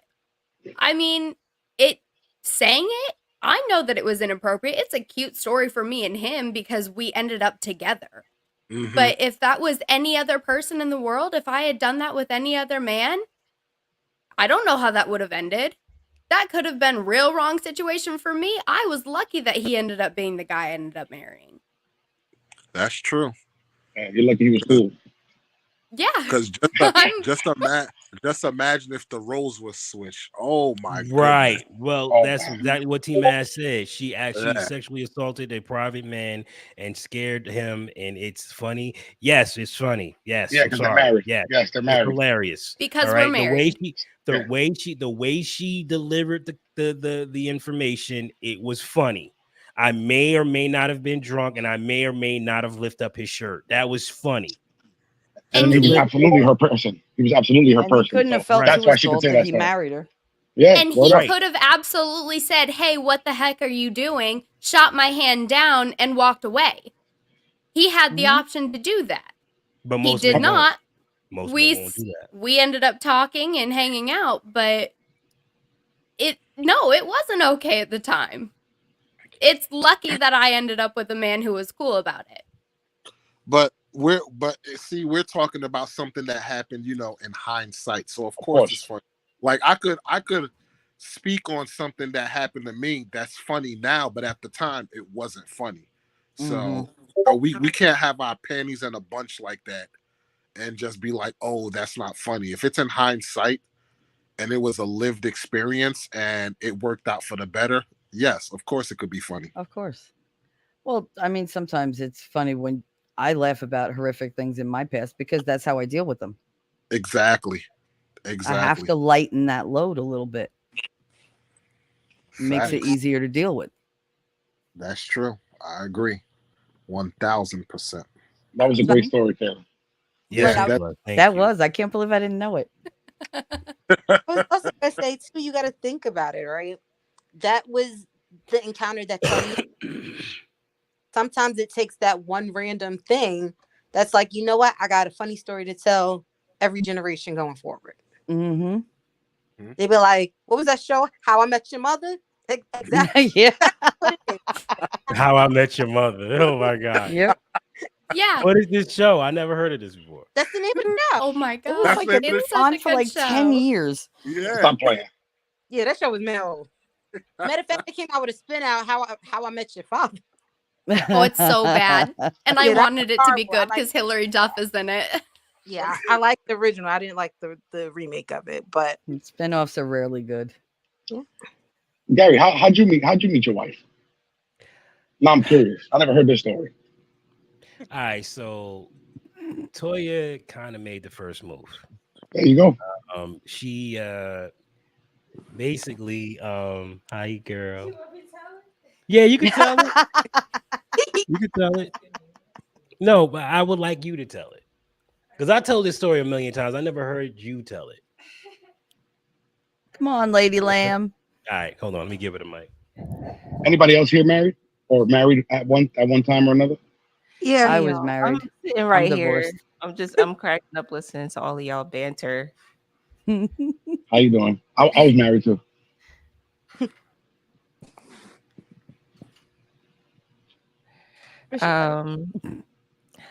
Hello. Well, hello. Hey. Hey. And as far as the testing, like it's the Zion, same thing. okay. Like if you were Evening, making something to everybody. eat, forget it. Good So evening. I don't know. We're going back to like the Where'd 90s, she all go? right? It's a long time ago. Uh-huh.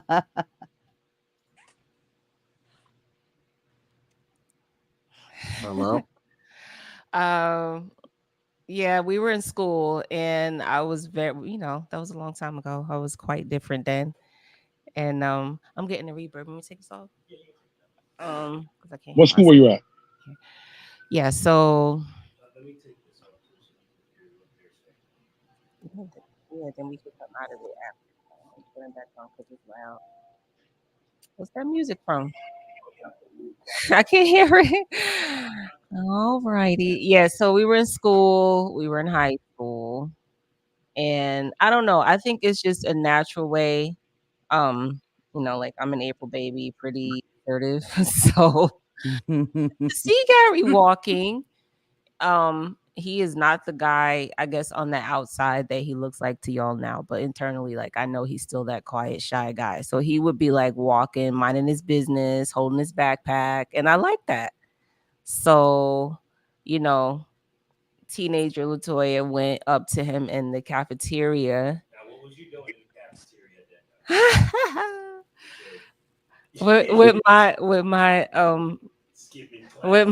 with my academic achievements. Yeah, I was cutting class that day, and I can't have them. Oh, and yeah, so I saw him in the lunchroom on the in the caf on the line, and I don't know. I just remember I walked up behind you. No. That was before. You're talking about the day after I got your number. I'm talking about when I came over to the table. And when I was sitting with my friend. Right. See, that's why I told you to tell it. I remember the main one. I'll tell the second part. All right, so basically I went over to another table. There was two tables that I usually, frequent in the oh wait. No. Yeah, I'll take the camera off. I'll take the camera off. Come on. So there was two tables that I used to frequent. One was with the girls and one with the guys. So I went over to the table with the girls, found out that Toya and her best friend at the time was at that table. And she was trouble, y'all. She was trouble. She called grief. But I realized that she was there and Toya was in my face. You hear me? Like she was asking me all kinds of questions. How are you? What is your name?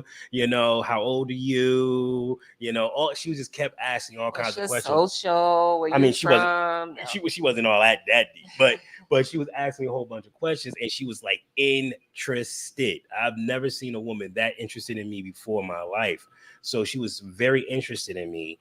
And that was her making the first move. I mean, I didn't really know what to do at that particular point, but to just answer her questions. And then I was working at Hollywood Video at the time. And passed video. Yeah, it was that long ago. Right. Yeah. So she's walking past and she told gave you me we're in the 90s, man. Right. Early 2000s. Right.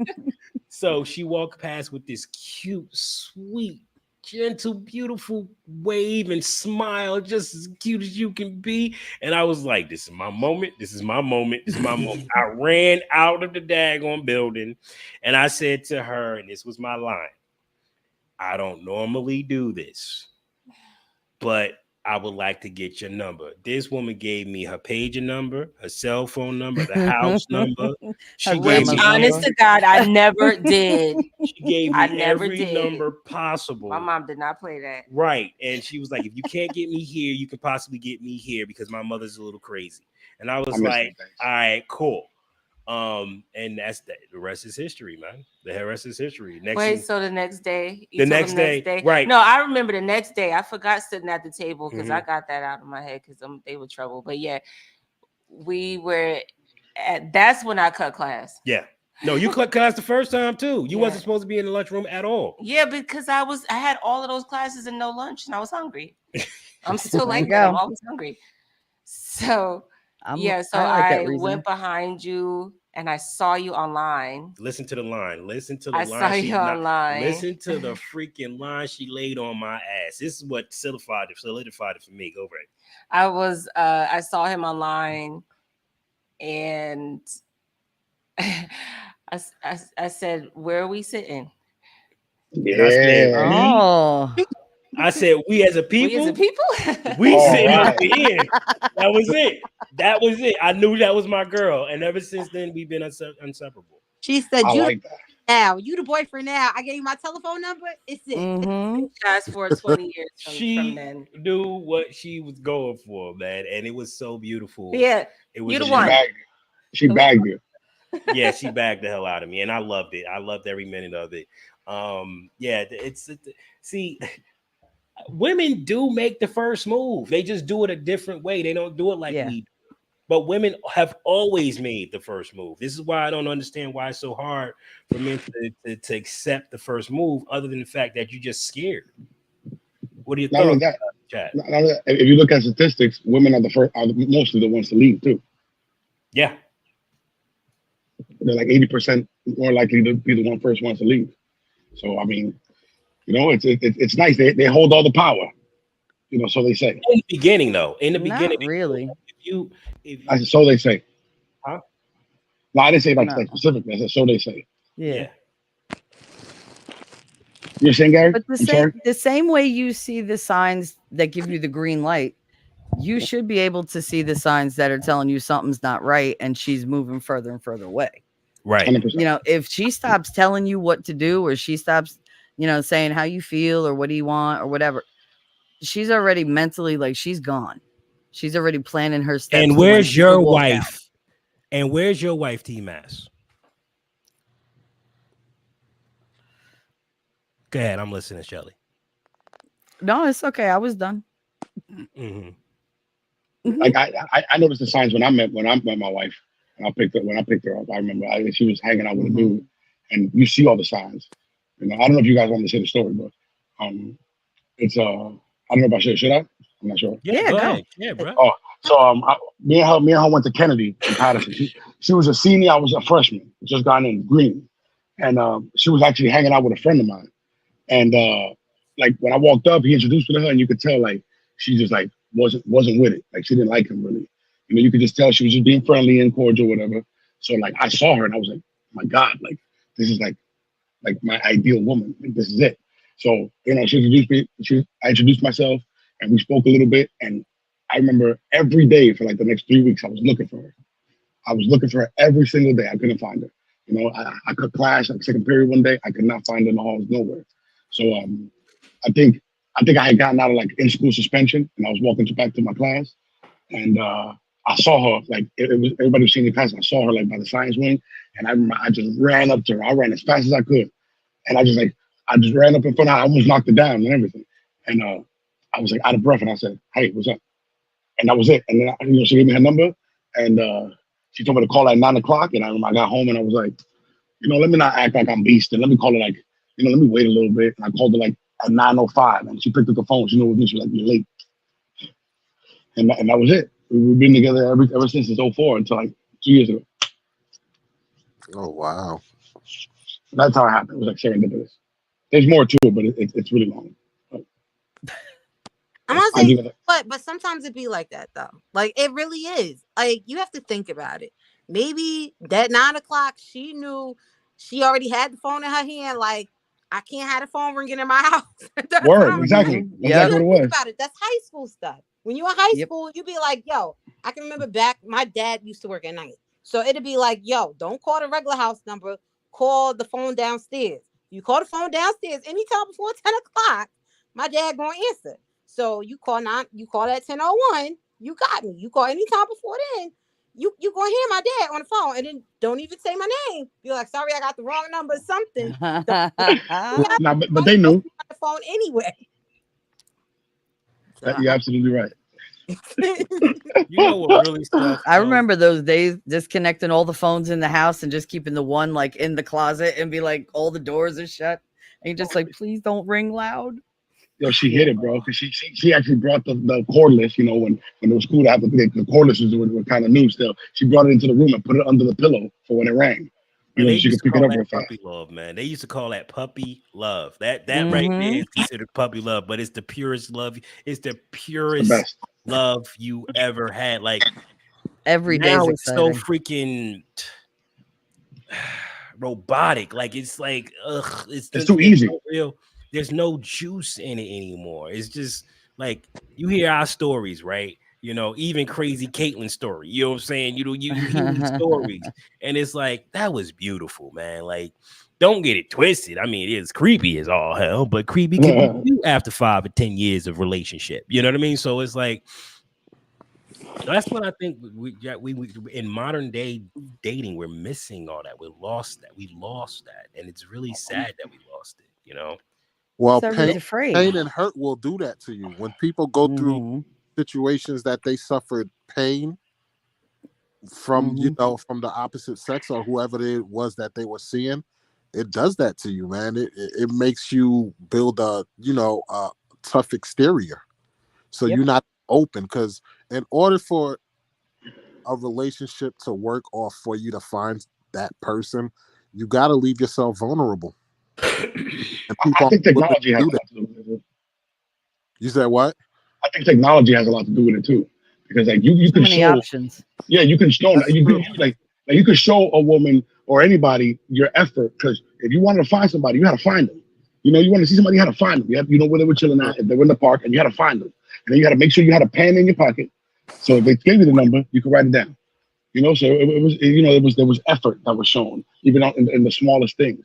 And it's just not like today where, yo, let me get your gram, and then now you gotta play the game of how you talk to then not sound stupid, to then for them to even give you consideration. You know, it's a completely different world. I do gotta agree with the technology thing, because when you look at it, back then, people that you dated were people that were in your proximity that you kind of knew of, knew something about them. Like you had a general knowledge of the people in your circle. So even if you actually started dating that person, it wasn't a complete stranger. You had some type of knowledge of that person. Nowadays with technology, you have no idea who this person is, like at all. So none at all. So if you're none at all starting to date somebody who you kind of know, you're more open, you know, because you kind of have a general idea what that person is about, so to speak. It's not a complete stranger that you're getting involved with, and I think that matters. See, I don't know though. I'm gonna put this out there though. For me, I didn't really date in high school. I went to all girls school, so for me it was a little different. I used social Shame media. on your parents. No, I did too. I chose that school. I went to all boys school too. I went to a Catholic elementary school, so it was your choice. So I went to all of the open houses for the schools, and I'm sorry, the all girls schools gave me more options. I had, you know, it was right when computers were coming out with servers. I went to one of the first all girl high schools that had their own computer server. I grew up in a techie family, so for me, it was: do you want computers or do you want to learn home ec? Sorry, I picked computers over cooking. I cook at home. Parents taught me how to cook, but I chose the school that had computers and study abroad programs and robotics back in the early 2000s. There you go. But for me, it was different. I had to use social media because one, I didn't even go to the high school that was in the town that I grew up in. So every time I dated somebody, it was, okay, you were in the surrounding areas. I either met you either online and you knew people of people. So it wasn't like online now where you meet random strangers. I've met friend adjacent people. It was like, oh, I know so-and-so and I know so-and-so. Oh, you be in that area? We're like, okay. So when we go to the skating ring, I'm going to go ahead and link up with you at the skating ring. So it wasn't just on some random stuff back then. So, this, you know, early 2000s, early AOL chat rooms back in the day. So I'm like, I met people that kind of way. It was like, okay, well, you in back then it wasn't the 973, is that 201 area code. So I'm like, oh, you at what part of 201 though? Are you closer to Newark or you closer to Central Jersey and South Jersey. Because if you was that far down, I was only down there on the weekends at grandma's house. So, Mhm. so you But either meet see, me while I go visit my She took grandma, it back. or but no, let, I'm, go let ahead. me ask this though, because, and I guess I could ask the whole panel. It's different if you meet somebody that people in your circle or somebody in your circle know that person, so you have like some type of resource that you could get information on this person, as Exactly. opposed to a complete stranger. Correct. I think that For matters. me, it made sense because it was like, okay, I knew, like, I didn't know you, but you knew 4 other people Somebody. that were in my high You school. got Or references. yeah, I got other people that I could check in and be like, hey, do you know so and so? How do you like so and so? Do you know anything about, like? So I did like the closeness of that, because you're right. I was high school, early college. That's what I was getting. I wasn't talking to somebody 4 states over, be like, hey, I don't know nobody, and I can't do my research. Like, I'm research queen now, but back then I was starter research. I was research prince. Mhm. I was Yep. calling, going, hey, you know so and so? I know they go to Union Catholic. Hey, give me some info. Like, you had to Mhm. use the resources back then. So I'm like, yes, that was the difference for me, like having to use online stuff and bridge it with the other people.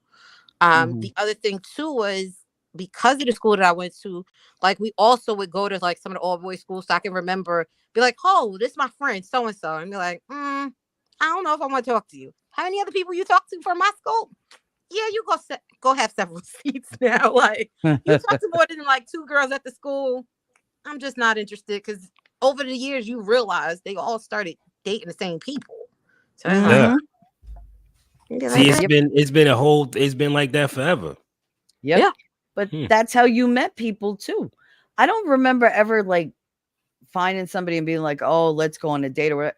You basically, like, when you were in high school, you kind of just found yourself in relationships. You ran it, Like, you yeah. cool with You're me? right. Yeah, Right? facts. Like they just like, oh, okay. You were Facts. just Well, together. That was it. Yeah, I was like, yeah. well, you went to this party, and it was like, okay, well, these Mhm. people go to this school, you go to this school. Hey, that's my friend. Here, you go talk to her, because you only can talk to the friend group. So a lot Mhm. of times it was like, you got one of these 5 people. You pick a Yep. 5. Do you like that 5? Oh, you don't like that 5? I'm sorry, not sorry. Y'all still gonna be besties on a sneak. Y'all might not like each other, but y'all gonna have to sit here. Mhm. But we 'Cause it's listen. hard we to got get into another- those circles. I was about to say, ladies and gents, I'm about to hop off. Oh, okay. So Good yeah, no walls. but to bed, but definitely enjoyed the conversation. It was definitely nice meeting you, Shelly. It was nice meeting you too, Caitlin. It was great meeting you, Wally. Definitely. So Yeah. I will holla at y'all later. I'll probably be in the chat till I fall asleep. See you, Cool. Pimpin', see you. All right. But on that note, we have another guest coming in. As Wally P drops, we're going to be bringing up Night, Outpost Wally. Nerd, who wants to share his first experience with his lady. I sure hope you're a man, Well, because that'd be yeah, terrible if you yeah. weren't. I'm a guy. It's debatable. Oh, you piece of look! You can't be saying stuff like See, that. I get this shit. I get this stuff from Shelly all the time, so I'm used to it. No, someone said in the chat earlier, about being scared of women. It's not that I'm scared. I don't trust a lot of women now after the experience I had. See, I was in college. I was a theater nerd doing my thing. And it was my final semester, my very last semester. I'd been on and off of in college for about 4 or 5 years at this point. Going off to work, coming back, getting some money, that kind of thing. And I finally got on a show. I was a theater major. I got in a show. Now, if I'm the kind of actor that if there's not a part for me specifically, I will not be in this show. It's very specific, the roles I'm able to get. I will be LaFouf. I will never be Gaston. I will be the sidekick. I won't be the hero. And to me, that's more fun anyway. So I get in this show, and me and the rest of the cast, I'm 28 at this point. No, I'm actually 30. Sorry. we're sharing stories out of crazy things that had happened to us online.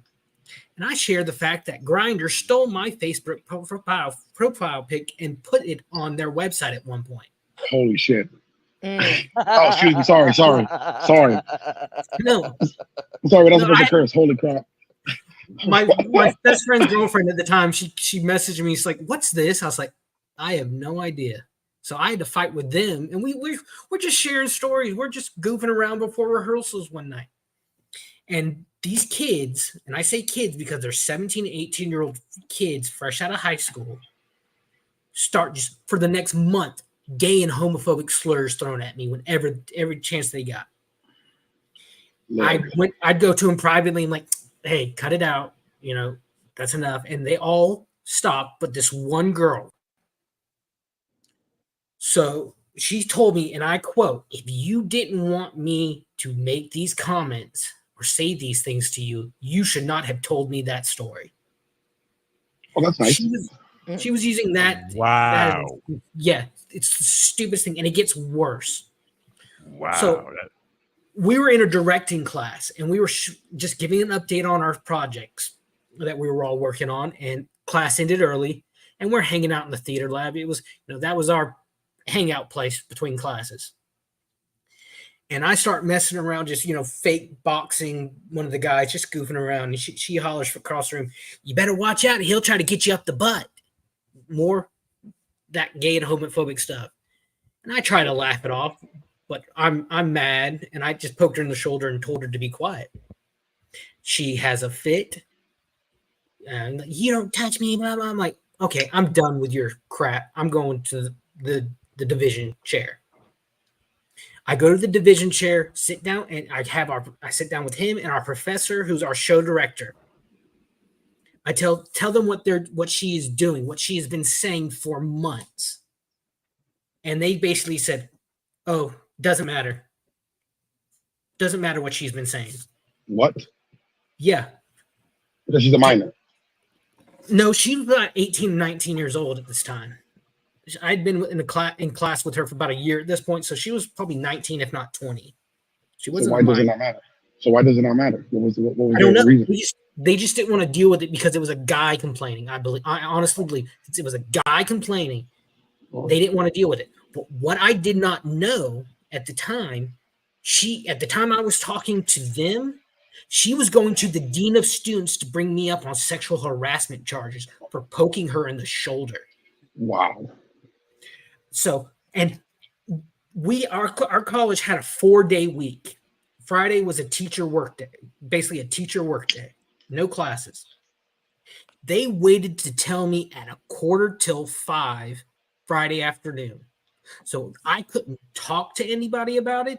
I had to sit and stew in this all weekend. I go to the dean of students, a woman, sit down, and the very first thing she says to me, she said, "The only reason you're not being expelled is because I know how hard you have been working to get your degree." She had her mind made up before I even entered the office, and she decided I was going to be kicked out of the directing class. I was going to be kicked out of the show. And I was told that if I went to the fine arts department, go to the place where my major is, any interaction with anyone over there, I will be arrested for trespassing. And I told her what this little girl had been doing. And I call her a little girl. She's not a woman. She's a little brat. And I told her what she did.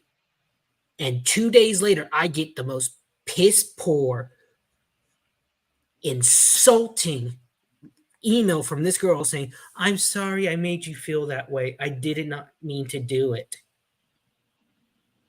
She got a slap on the wrist, a warning. She got to stay in the show, stay in the program. But I get kicked out. I get blacklisted, basically, because I've never been able to get, that was about 6 years ago. I have never been able to get in a show since. That's terrible. All because she lied. She made it. There was nothing sexual about it. I'd rather cut my member off than touch her or think about her in any way like that. But this little brat, it was the height of the Me Too movement. She used her power to try to get me to destroy me. And it was the only time my parents looked at me and says, we're worried for your mental health. We're worried you're about to have a mental breakdown. Because what's going to happen 5-10 years from now when I maybe, hopefully, get a little success, and she's like, oh, he did this to me in college. You've seen bigger men have their lives and careers destroyed for less. It's not that I'm scared of women. I don't trust them. And you have a good reason. And this is why. And that was the height of the Me Too movement as well. Yeah, but so it was all about believe all women. But that's just it. People still have that mindset, bro. Like, hey, it's a very touchy subject. It's a very touchy subject. This is why it's so it's important that women hear what's been going on when it comes down to men, because our lives are ruined and nobody gives a shit, bro. Like, nobody cares. Not only that, Gary, all it is an accusation. You will get accused and don't get convicted, nothing. But that accusation is there. You're not even charged. Look at Johnny Depp. They don't even call the cops on you. They call the lawyer. If you get accused at work, you're fired immediately. There are still millions of people out there that believe Johnny Depp did what Amber Heard accused him of. Nah, I wouldn't say millions. But no, I'd say a couple thousand that are really loud and annoying. I remember seeing this video, and I need to find it and save it. It was a news report. It was, I think, she was an NFL cheerleader who decided she wanted to have her boyfriend arrested, so she called the cops. There's video. He recorded her screaming at him like, "You don't leave! I'm calling the cops and telling you assaulted me." Rabbit. And he's just calmly saying, well, "Why would you do that? What's going on? Why? What did I do to deserve this?" And the cops literally told him if he did not have that recording, he'd be sent to jail. He'd be going down to jail. They arrested her. Luckily, he had that recording, and they arrested her. I've never seen that before. Because now let's be clear. Now let's be clear, guys. With most women, when they accuse a man, there are a lot of piece of shits in this world. For the most part, statistics show it. For the most part, 80-90% is true. But to say that women don't lie as a statement of fact is bullshit. I mean, bullshit. Sorry. To say that women don't lie is disingenuous. And my thing is, yes, believe all women. No, but there's just listen, Shelly. I'm saying I need to add a little caveat to this: that believe all women with evidence. We need to have the evidence. Exactly. And that's touchy too. Yeah, that's but touchy too. It's going to have to be touchy, man. Like you got too many women that can control, that can wield this power at will. You know, whenever they feel like it. You kind of this is unfortunately what happens when you lie too much. When you get too many people lying. Well, they play professional victim. Yeah, they're good at it. It's like a month later, I'm sitting in my film and literature class. I was usually the first one there. And one of the girls who I got to know, we had done projects together in this class, comes in, and it's only me and her. I get up and say, I have to leave. I cannot be alone in here with you. My goodness. I told her, as I was walking out, I said, do you realize you have the power to destroy my life right now? And you know what she said? She said, I know. You know, that is just, it's always that little monster, like, little voice in the back of my head. Okay, is this gonna come back to bite me in the butt? I think you pretty much have to ask yourself that in any situation. But when you're dealing with the woman, first of all, you weren't even like trying to like date this woman. This was just some random psycho who'd set her sights on you. She was miserable and bored and said, he's an easy mark. And she took her shot. And she just happened to, land it. Well, I didn't. I had classes with her at this point for about a year at that point, and I did not bow down to her like other people did, and she hated me for it. I remember one time we're in. You are a little abrasive. That's why we're so close. Yeah, but come on, man. Like, and It's here's not the good thing: along, I've Charlie. had experiences like that as well. When you have a woman that wants you to do what they want you to do, and you don't do it, next thing you know, you get fired for something stupid, and you're like, "Why am I getting fired when everybody else did the same thing?" I'd rather cut it off, Tony. I'd rather cut it off. I don't know about all that. That's extreme. No, but I remember we had just finished our fall show, and we were in our stagecraft class, which was when we learned how to like build the sets and paint and everything. And me and one of my castmates, another girl, we just start running our lines just for fun because we're cleaning up, we're bored, we're tired, so we just start running our lines. And she walks in to the shop, and she's like, "Will y'all shut up?" I said, "Will you just go away? No one was talking to you. Why did you feel the need to come butt in? We're just trying to have fun," and she felt the need to end it. Because she's entitled. But Where is she now? I was thinking that. I felt it's entitlement. It's like, and I'm it's not that spoiled girl thing. She was young, so she had that schoolgirl mentality. She was like she was the mean girl. Like, and I don't have any better word right now. My brain is not working right. No, But that's an accurate description. She was being a mean girl. She knew it was going to get a rise out of you. So because she knew it was going to get a rise out of you, she was doing it, and maybe that was her sick, twisted way of it. It's almost like an attack in my head. She's like, let me see if you're gonna get the bait this time, because that's basically what it seemed like.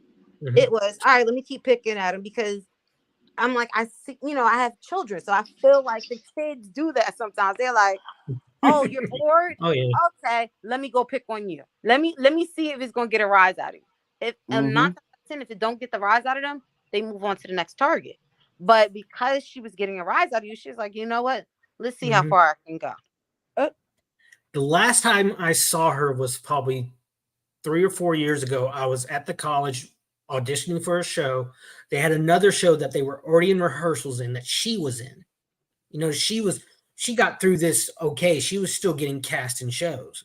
She knew that she would not be she knew nothing like that would happen to her like it did to me.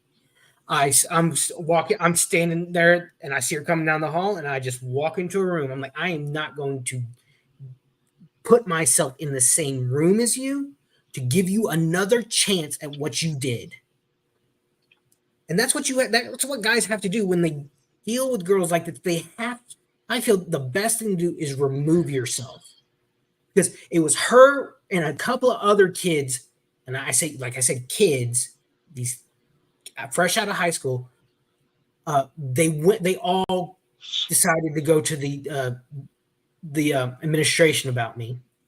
So about 3 or 4 years ago, I'm at a nearby major university trying to audition for the theater program.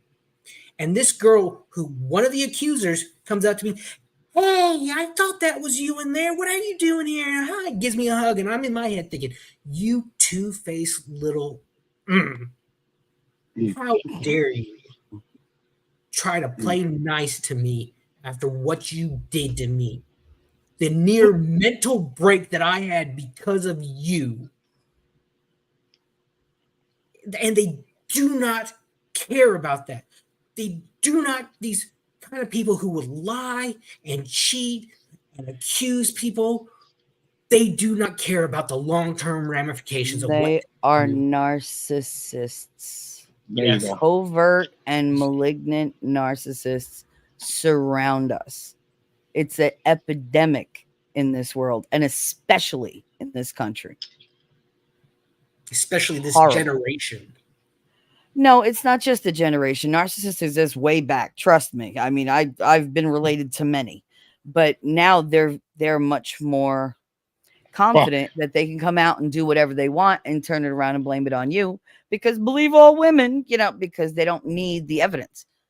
I don't see people coming with receipts for half the things that they say, but they're like, "Oh, but I'm a woman. You have to believe me." Stop, bitch. Because back in my day, we had to prove things. You know, I had cops tell me, you know, oh no, you can't just say that because you regret your decision. Didn't matter what I looked like, that I was bleeding and everything. It didn't matter. It did not matter. To that cop, I was just some dumb slut that made the mistake and wanted to blame it on the guy. So he got off scot-free, and I never trusted a cop again. Never. You know what? I wish her the best. I hope she succeeds at whatever she does, but I will never support her as long as I live. I will never see a show. If I'm standing in line for a show and I look at a playbill and see her name, I will walk out. And that's your right. You absolutely should not have to have any kind of interaction with that woman ever again.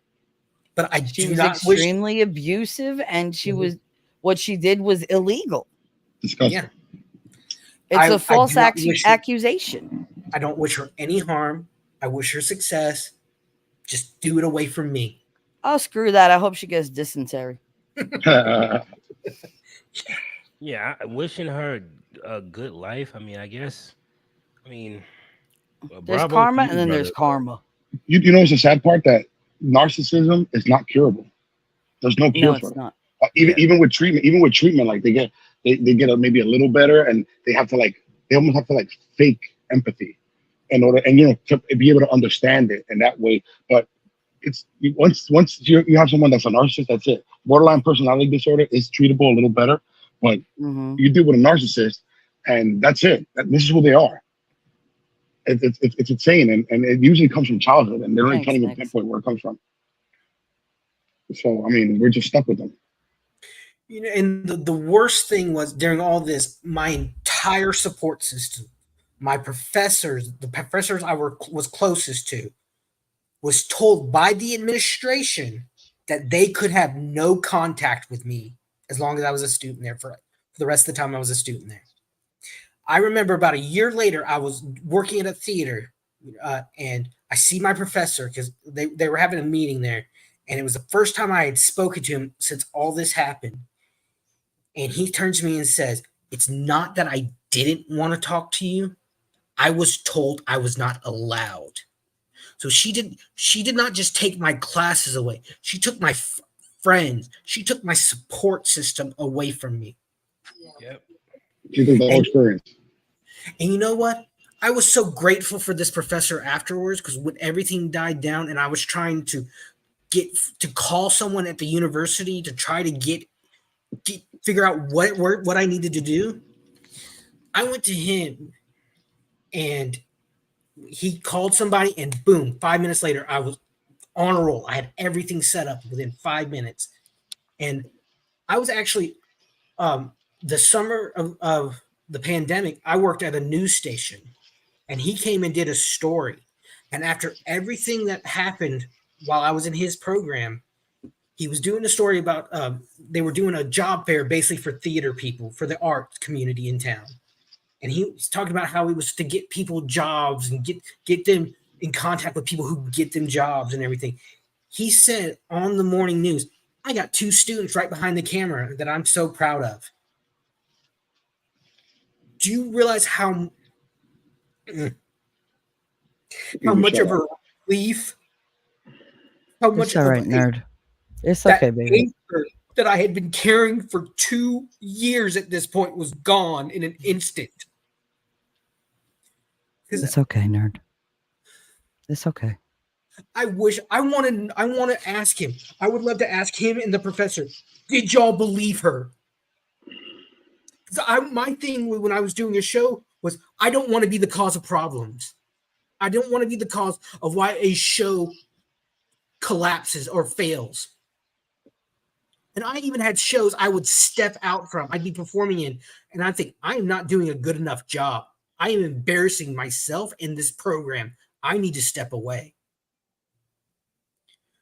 But then stepping away and having it snatched away like that, two different things. One nearly destroyed me. So it's not that I'm scared. I don't trust women.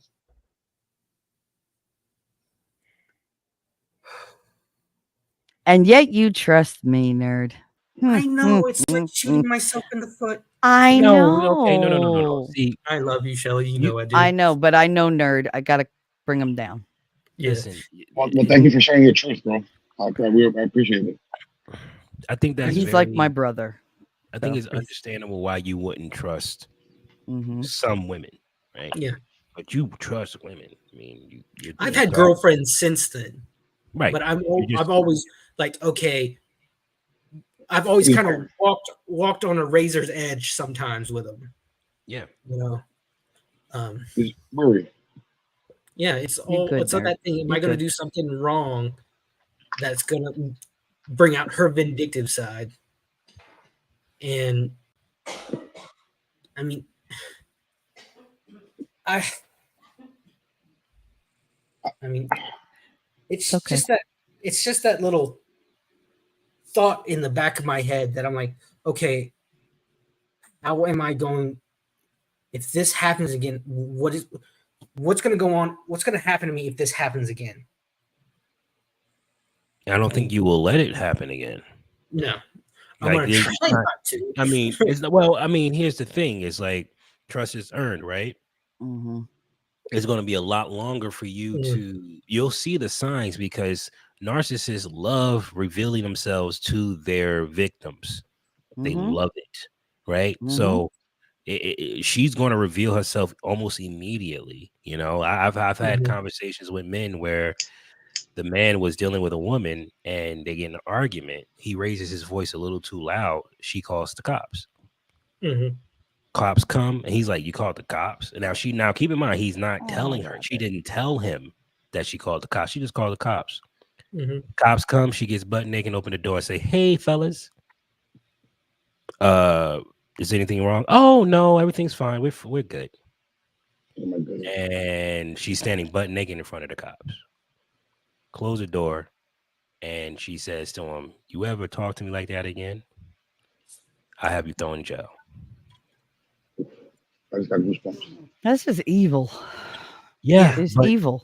That's the type of women that are out there.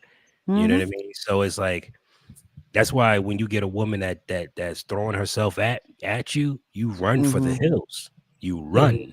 You don't tag that. You run because something's wrong with her. It's like a mouse sitting in the middle of a freaking street waiting for a cat to kill it. It's sick. Something's wrong with it.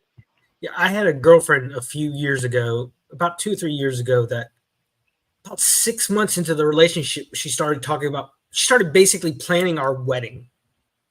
I'm like, I can't That's even take normal. Wait, Okay. that's normal. That's a girl do. thing. That's normal. They all do that. You know, I would like. So if we had a wedding, what type of cake would you want? They do. They all do that. That's not. No, And the younger we are, we will look at you and be like, I wonder what our babies would look like together. And if we think they're going to be ugly, we're like, like we do think about stuff like that. We're like, oh, I like his eyes. I hope, I like his hair. I like this. I like his height, whatever. Sorry, nerd. No, well, I've shared. Shelly knows this story. I know all your stories. Yeah, she took seizure medicines, and we didn't realize that she was pregnant until we lost the baby. She's up visiting her family in Tennessee. She calls me out of the blue and says, "Guess what? We were 4 months pregnant." What do you mean we're? I just lost the baby. And of course, she's devastated. I'm trying to make light of it, but our relationship couldn't survive it. It was no one's. Her mom even said, "You're glowing. Are you pregnant?" And she took test after test, but her meds all came back, made her test come back negative. Low progesterone. Yeah. I wholeheartedly understand that. That happened with my first pregnancy. I didn't know I was pregnant until I was pushing the 6-month mark, because every test I took was not pregnant. I actually physically matter of fact, the sad part is I went to the doctor just for my annual checkup, and that's how I found out I was pregnant. And even with their test, the HCG level was so low that they're like, "Oh, like 6 to 8 weeks," and I was completely pregnant. Like they're like, "Oh, you want to find out the sex of the baby today?" Like that's not the easiest to go through. And you have people where they don't come back from that. They just don't.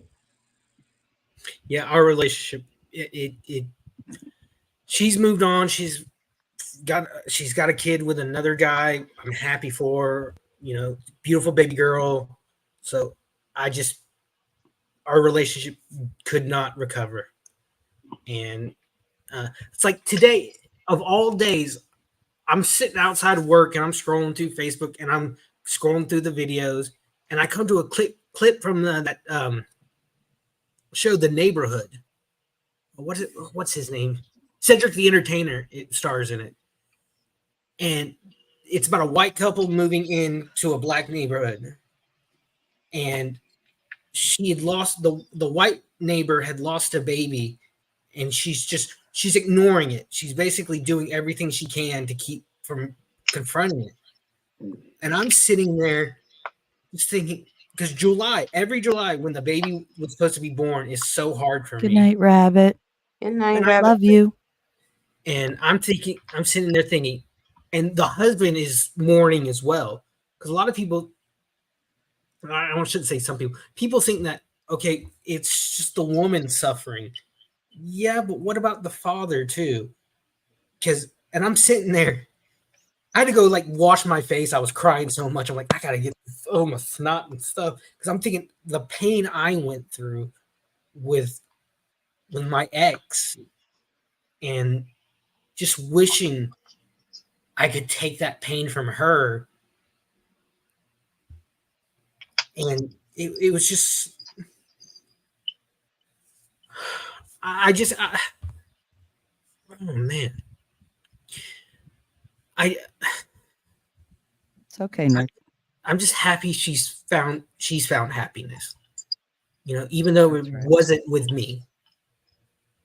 I'm glad she's found happiness. You'll find happiness one day, nerd. Now, you will.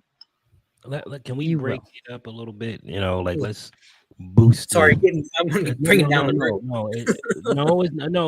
It's understandable, but I want to boost the spirits back up, because what we used to call it in my men's organization, we used to call it an out of head, right?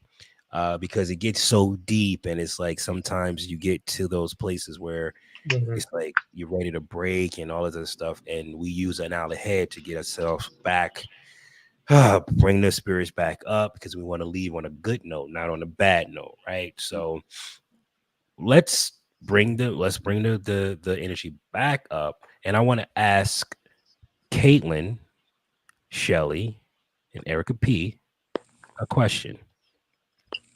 And this is based off of Thomas. I think it was Thomas, or maybe it was BV's. Let me see. Black Sheepdog said it. All women have something wrong with them, Gary. It's always a trade-off. Either they are hot and crazy, or ugly and a good woman. So let's talk about it. Is this true? Let's talk about it.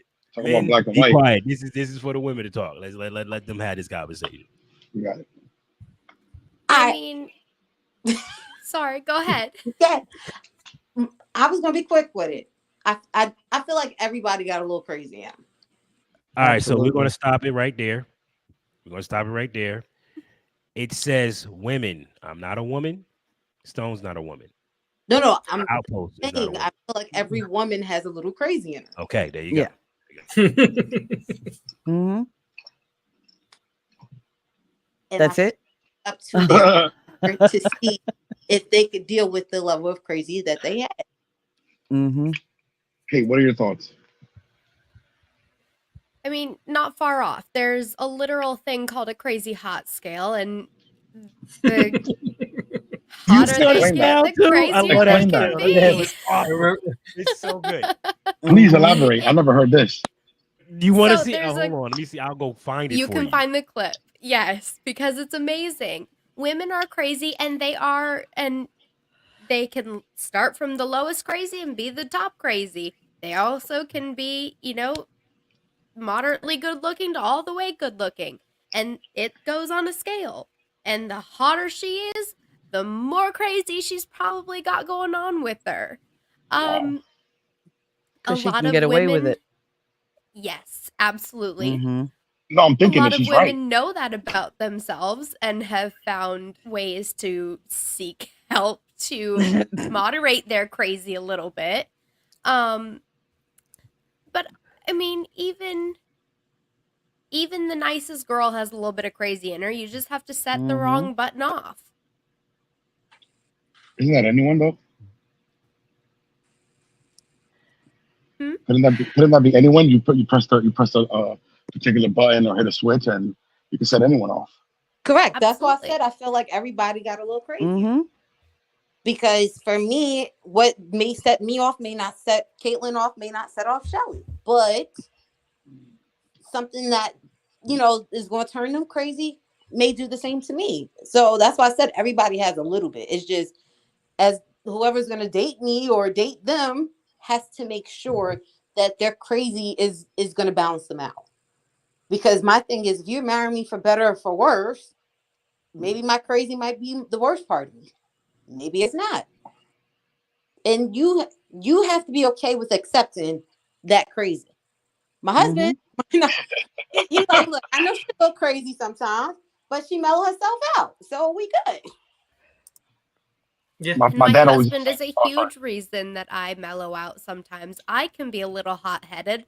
I can be very stubborn. I can get a little crazy. Like, I look very sweet and innocent. She is not I as can get innocent looking as she No, looks. you can't go You crazy set by me off, picking and up I am somebody's off like shirt a and looking at they rocket. freaking abs. There's no way you can have any crazy in you at all. You God just told us forbid. the most ridiculous story I've ever. You went in there and picked your husband's shirt up and said, "Let me see your six pack." That's the Yeah, best pickup line I ever heard. nuts. I knew. Shelly, I could peg him. I knew it. I knew it. Always She got the- Let's not use the word peg. she got the flowers in the background and stuff like that, trying to fool people. But no, the person that he is moderates me down as well. I have become a much less crazy person since he's entered my life. I look at him when I'm hot-headed and he's looking at me like I'm a little bit crazy, and I go, "Oh yeah, I'm probably being a little bit crazy. Let me tone it down a little bit." So, a lot of it is give Self-correction. and take and Mhm. self-correction and learning from your other person too, what works and what doesn't, and how to help moderate the crazy. Mhm. So My like I said, dad's. in Go my ahead, I'm head, sorry. everybody got a little crazy.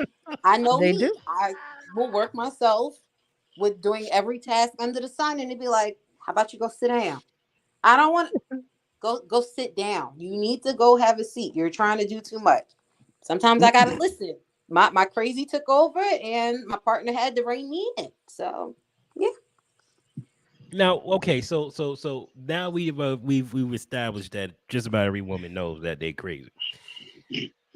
Why should we sane men, and I'm saying this for Team Ass, sane men deal with y'all crazy asses? Go. You don't got a choice. Who Life said is y'all never are all sane boring. too? I'm about to say, y'all are all I that's why I said it the way I said it, Caitlin. Look, listen to words. For Team Ass, us sane men. Why should us sane men? I ain't say insane men. I said sane men deal with y'all crazy asses. Go. You don't have Find to. one. Find what? A sane man. Ooh. You know what? See, Shelly, There you go. Don't Okay, do that. Everybody got a little bit of problems with them. I don't want Everybody. She ain't lying. But we're not talking about the crazy men. We're only talking about the crazy women. So what I will say is, in my Balance. women are not always crazy. They have moments. So just as long as my good moments outweigh my crazy moments, we're good. Because All right, it's so what if it's about that 49-51 crazy moments? crazy moments for me? Oh, Gotcha. no. I come in a house and my house is a mess. I got a husband. I got some kids. Everybody clean up after themselves. I'm not asking you to clean up a whole entire. Just stop sticking cups on the counter and leaving them on the counter. You get me on the right day, I might have an issue with it. I got a It's whole called dishwasher. PMS. Oh shit! Whole dishwasher 2 seconds away. And it Ellie might Font's not wrong. and you might be having it might be PMS. Because some days the cups don't bother me. Yo, days I'm they telling do. you, bro. Like, Bugged out. She's You not bugged out. lying. Every one of my crazy breakdowns was the day before either I was dropping an egg or I was getting my period. I was gonna say, Every that's your single one of them. And you could probably on one hand count probably a day or two where it's going to happen because you'll get the lead up to it. You'll be like, Yeah. all right. My husband used to circle them on the calendar. I He'd was be saying, like, "This is the 3 days I'm gonna be home the least." Sometimes there has you're like, been oh, you having a moment. Mm-hmm. Yep. there has been a skit that my wife and I have been planning on doing for months, where me and the kids are behind the couch with pots and pans on top of our head, with a bunch of chocolate, throwing them over the daggone seat. Because that's the only thing that calms this woman down. When she having the moments, like she just, but don't get it twisted. I mean, my wife's gotten way better with it now. She has gotten that under control. But He's not darn it telling was you there's a gun right off screen that she's holding at him. Bruh. For him to say that. Bruh. Well, she's sitting right next to me. You right. You absolutely right. She right there. That's survival instinct. They coming. Oh my God. But we have Jacob Pete. Oh, we're gonna let you go, but let me introduce Jacob. We have Jacob Pete in the house. He wants to say a few words to the folk. Welcome, Jacob. Howdy, y'all. How's everybody doing? Not bad. How are you? Hi, Jacob.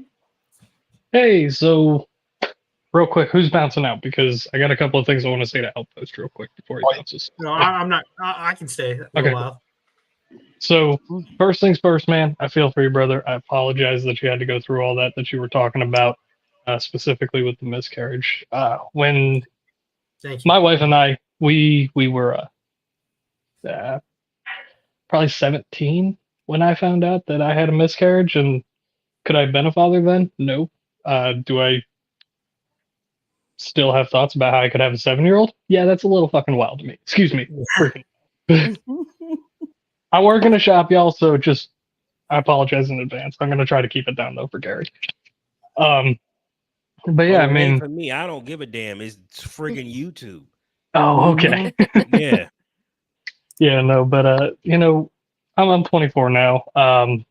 We could have a 7-year-old by now, but thankfully I'm blessed with a 2-year-old now. So we got there eventually.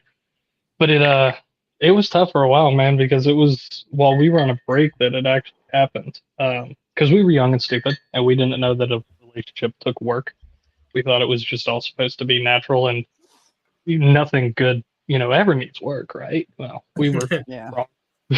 We were dead wrong about that, and I got a few that months rude later. Sorry, what's that? I had that rude awakening eventually. Oh yeah. So at the end of the day, we got back together. Everything wound up working out. But a couple months after we got back into things, she let me know about all that. And yeah, it's been a couple of months real messed up about that. So I'm sorry you had to go through that, man. It's miserable to hear anybody have to talk about it. Myself included. I really don't enjoy getting done with the topic that much, but I think I've done my healing, especially with the last 2 years with my daughter. So yeah, good for you. Good for you. That's the best age. Two to like 6 is the best age, man. Oh, it's been an absolute blast. But to me, it's like that idea of the road not taken. What that life could have been. I would have a 4-year-old child today. Absolutely. I mean, and it's like that life that you're never going to get to meet, you're never going to get to hear that voice call you daddy. Yeah, it's better to not get into it, man.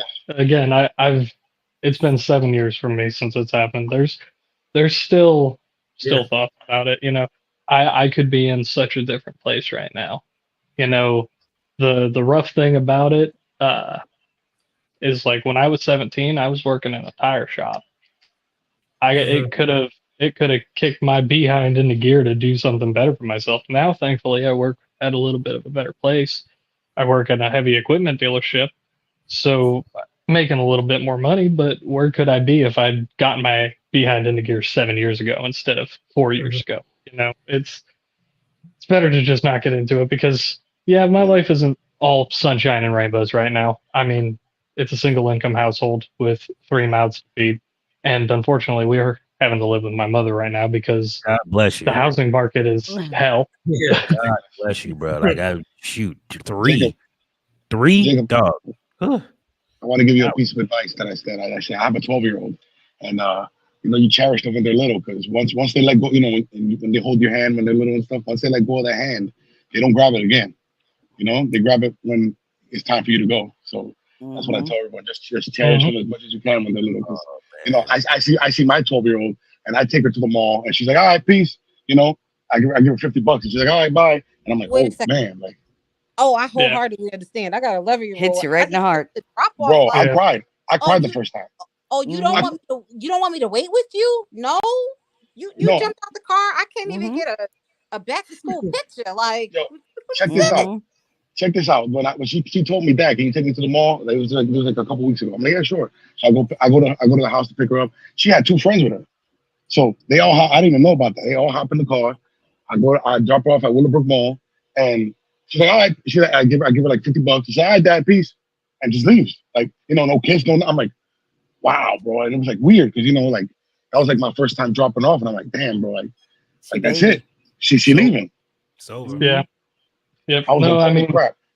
I'm there 100%. I make sure to get a kiss from my daughter every night and everything, because I know that it don't last forever. I was a punk ass kid at one point in time too, so it wasn't too long ago. Absolutely. It was not too long ago that I was. Not King's Refuge. Appreciate it, man. I've said it before, and I'll say it again, man. I cannot wait to get on that stream with you, brother. I cannot wait. It sucks that I can't go on that stream with you. Oh man, why not? Why can't you on there? Because man, I got other work. I got stuff that I gotta be focused on. I can't be playing no dang game right now. I got work to do. But yeah. So this was a big kick-ass live, man. I truly appreciate everybody that came in. And I'm going to end the live with the crazy hot test for everybody in the folk. You're going to love it. Okay. So I just want to say thank you to the Rewatch crew for watching this live. Truly appreciate you guys, every single last one of you. Do not forget to hit the comment section. Do not forget to like the video. If you haven't subscribed, we have 3 channels that we are pumping on. We are pumping at T3 channel. Go over there and support. We have Matters of Opinions channel. Go over there and support. And we have Caitlin's channel. Go over there and support. Everything is in the description for your convenience. We're also here every single Thursday night, 6:30 without fail, Eastern Standard Time. We're going to be here with Winning Reality. His link is also in the description as well. Without further ado, we're pairing history. Without further ado, the hot crazy test. The universal hot crazy matrix. It's everything a young man needs to know about women. I've developed this on my own over 46 years of living on the earth. So this is how it works.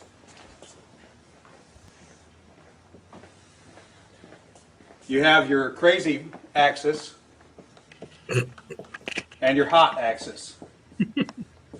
Hot is, as usual, measured from 0 to 10. We're all familiar with that. Crazy is measured from 4 to 10 because, of course, there's no such thing as a woman who's not at least a 4 crazy. So you got 4 to 10. This is your hot crazy line right here. Very important that you keep in mind what the hot crazy line is. As a rule, this is your no-go zone. We do not hang around and date and marry women who are not, at least in our mind, a 5. So this is your no-go zone. You don't go here. We just rule this out. Life is better this way. That's the way it is. All right. Those are called the grateful types. Above a 5 and to about an 8, and below the crazy line, this is your fun zone. You can hang out here and meet these girls and spend time with them. That's your fun zone. But keep in mind, when you're in the fun zone, you want to move out of the fun zone to a more permanent location. Okay? So that's the fun zone. Above a 5, hot. Below an 8, hot. And below the crazy line. This means these are, most of the time, not crazy. Okay? Above the danger zone, above the crazy line, we have the danger zone. This is your redheads, your strippers, anyone named Tiffany. This is hairdressers. This is where your car gets keyed. You get a bunny in the pot. Your tires get slashed, and you wind up in jail. Now that we have some of the chart filled in, we got a couple more pieces to put in. But at this point, understand something. This is not a static environment. This is a situation where you have got to use this matrix over time to develop some reliable data. It's like a dope chart, okay? Because at any moment in time, any woman that you have previously located on this chart can vanish from that location and appear anywhere else on the chart. Did you hear that? Did you hear that? She could be an 8 hot and turn into a 4. She could be a 5 crazy and turn into a 10. Like, dude, did you hear that? He's a genius. This guy's a genius. Gary, I'm sure you've seen those People makeup transformations. Okay? Bro, Let's be real. It goes from a 4 to an 8. Safe. This is the problem. You never safe. At any moment, she can lose it. Yo, I think it's funny that he's like, yo, you don't want the grateful types. That's not what you want. This is not where you go. Gotta be a 5 or better. You bugging. But he ain't lying though. He's vain. Listen, if you're not a 5, if you're not an adjustable 6. Adjustable 6, meaning like I put the right makeup on, you know what I'm saying? You know, you go to the gym for a couple of years, you know what I'm saying, get you up to 7, maybe 8. If you're not an adjustable 6, I don't want to deal with you. I'm sorry. Gary's over here looking at women like a crescent wrench. You can just change it. Yeah, right. But I mean, listen, with the right leadership, you can make a cute girl hot.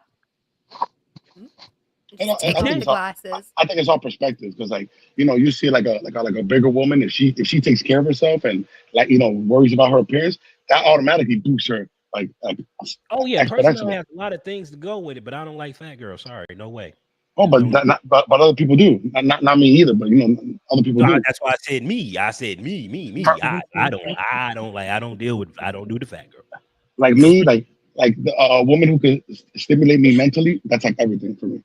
That drives me nuts. See, I've never given a fat girl a chance to even get to me mentally. So, yeah, you might be right. I never tried it before, so you might got a point. But let's. That's why I call them the grateful types. The what? The grateful type. You never heard that? The grateful types. Yeah, you know when they're low, when they're under a 5, they're so grateful they'll let you do anything. That's because they're just getting attention. See, as being the Why resident, don't want that? Why would I want that? Wow, it's that's true. not always the case. I am just going to be quiet. But hold I'm telling you from experience. Y'all don't have men out there that are pity screws and pity dates. Y'all don't look at men like that. Let's be real. Keep it a buck. It's more emotional for women. 5'1". No. The man is 5'1". He's not a pity. No, because I'm sorry. I just like how you have your standard. I am 5'1". I'm not dating somebody that's my height. Everybody really? is taller than me. Why not? Why would you date your height? Because that's not attractive. That's her preference. Oh, okay. I was gonna say, like, you know, like women don't ask a guy his height, but you're not allowed to ask a woman her weight. You know what I'm saying? Like it's a double standard. Well, and that's what I was gonna say. I don't. No, it's not. I will ask your weight in a heartbeat. I don't know what you're talking about. It's touchy. Point to answer. It's touchy for her, but not for me. I'm gonna ask the question. You don't like it? Oh well. Well, and that's what some people get touchy about. I'm not. I've never been that kind of person. I'm I'm the extrovert of the group. You ask me the question, I will gladly answer it. You may or may not always like my response, but 100%. I always answer a question when I'm asked. For sure, real one. But as Wall Speed can tell you, that's how I've always been. We have been together for a really long time. I've always been that person. Because for me, like I said, I went to an all-girl school.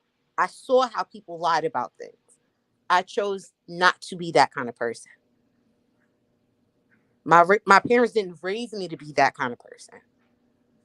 So, yeah, no. And like in my head, I know I'm not, like, I'm a big girl in my head because that's what I claim I am. People may look at me differently, and I'm okay with that.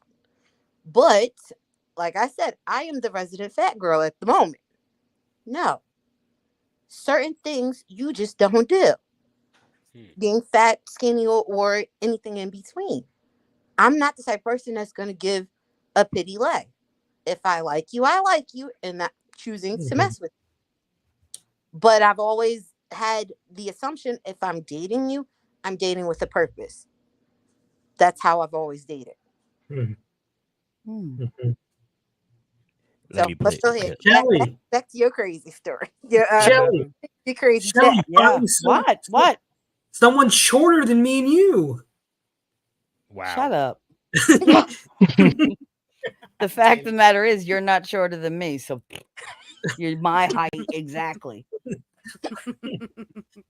No, dude, there was one time me and some friends, we're out drinking, and he's got his girlfriend and her friend, and they leave the table, and this girl, this real tall, skinny girl, and this big girl comes up, and the big girl starts flirting with us.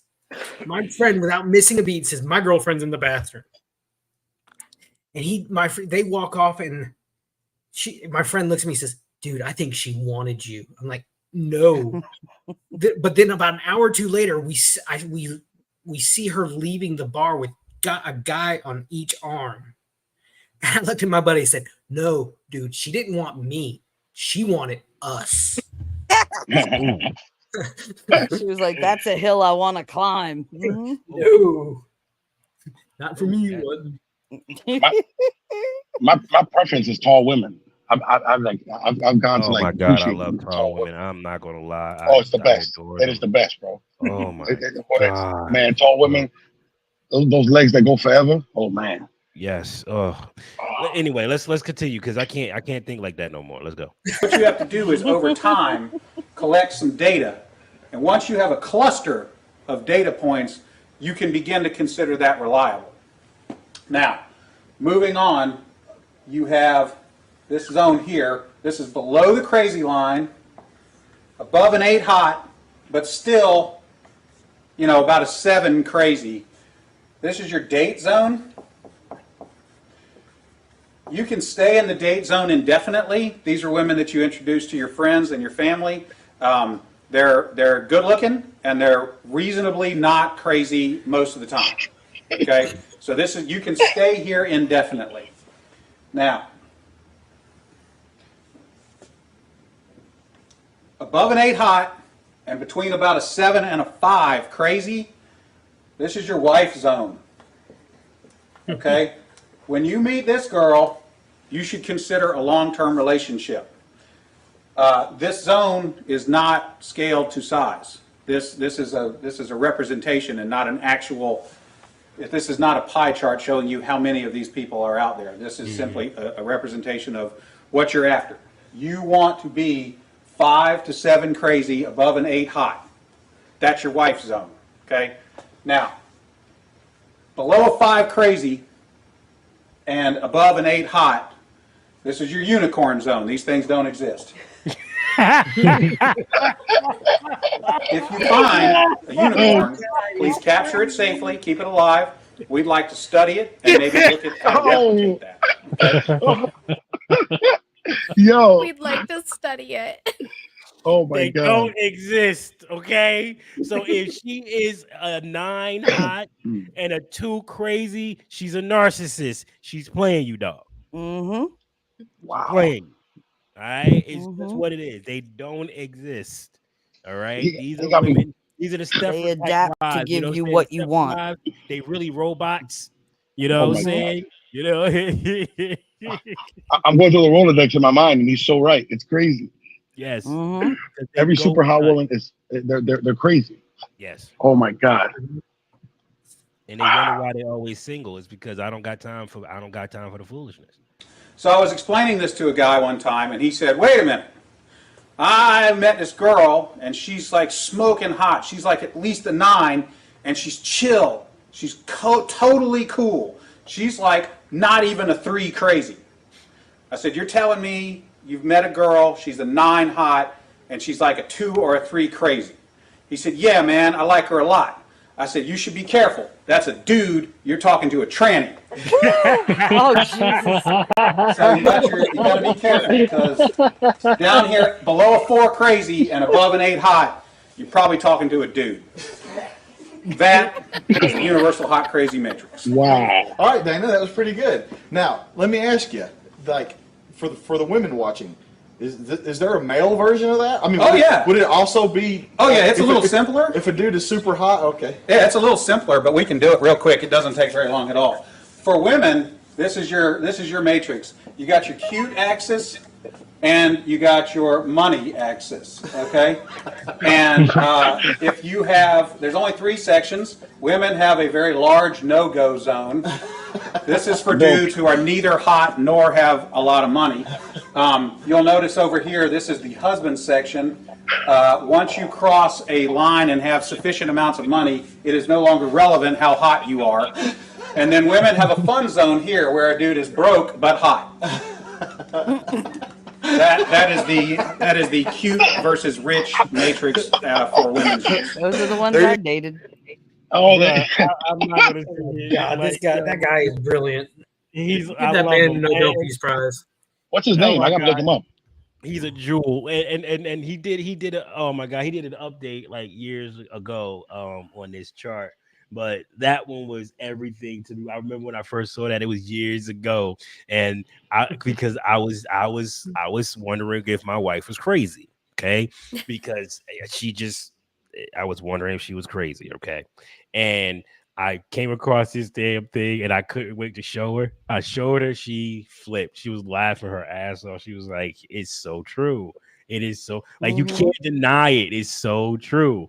And the fact that he broke it down the way he did, I think it unlocked a lot of men by listening to that, right? Because a lot of men are like, "Dang, now I get it," and it makes perfect sense when it comes down to it. And you can design your interaction with women based on that chart, right? You can definitely do that. And surprisingly, a lot of men are still didn't come across that video because they still running into crazy women and they don't know what to do with them. That's why I say to a man all the time, "No, you don't know her like I do." Okay, see, like yes, I do. Yes, I do. She's a woman. I know exactly the type of woman you're talking about. You don't know because this is your third girl. Okay, this is your third girl. See, you're thinking you can change her still. All right, no, she's crazy as cat piss, and you just want to fix her, and you don't realize how insecure you are because you're dealing with somebody that's crazy. But because you're so like coochie whooped, you don't know how to deal with that. And trying to explain that to men are very, very difficult because a lot of men are freaking hard-headed and they want to think they can do it. So let them go out there, make themselves a craziness, whatever. But I'm going to Stone Sharpens Iron. I didn't put his channel in the description yet. It's there now. So I'm going to plug his channel as well. You want to go ahead. Outpost Nerd has one too. Okay, Outpost Nerd. Yeah, let me, because I don't even have you. He's here. just starting out, so he Yes, really needs so some am I. love, guys. So am I. Good. They both need love. My channel mostly is going to be about the plight of men, and because they always say that with men, iron sharpens iron. So we just like women support each other, we should support each other also. So this is a channel where I'm hopefully going to be educating you guys and telling you about my experiences, and hopefully you guys can learn something from it, and we can grow together. Yep.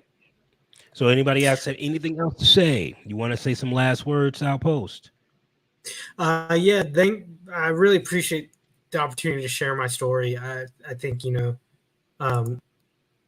yes, we need to be aware of women who've actually gone through this, but we also need to be aware of the men falsely accused. And I hit the word falsely hard, not the ones who've actually done it. The men who have suffered through the vindictiveness of these women who just want to destroy. They don't want to do anything but destroy. But so thank you for letting me share. Check out my channel. I do pop culture nerd stuff. I got an ongoing series called RPG Nightmares that I'm really enjoying doing. I share kind of horror stories from people's bad experiences at gaming tables and how I think that it should be dealt with in ways that they can get over it, basically, or way they can work through it. I should say, not get over it. That was a bad term. So just check out my stuff. I do that show every Sunday about 6 p.m. Central. Very cool. Yeah, I'll be recording my first video tonight, so hopefully you guys want to check it out. You were supposed to do it yesterday. Yeah, but that's life. You see this no, face? It's not. It's you being lazy. Damn it! Listen. Absolutely not. I got a child. It's not me being lazy, and I have no idea how to do this. I'm trying to figure it out, and I want to plan it out the right way. You know what? Listen, I told you to call me as soon as you got off of work. Did you call me? I did not. Okay. We could have had that video out at that moment, but no, you don't want to listen to me. I get off at 4. I'm up at 4. The spirit told me to be prepared, so that's what I'm doing. Oh, so you're gonna blame the spirit now? All right. I'm not blaming anything. I'm not blaming anything. That's just what it said.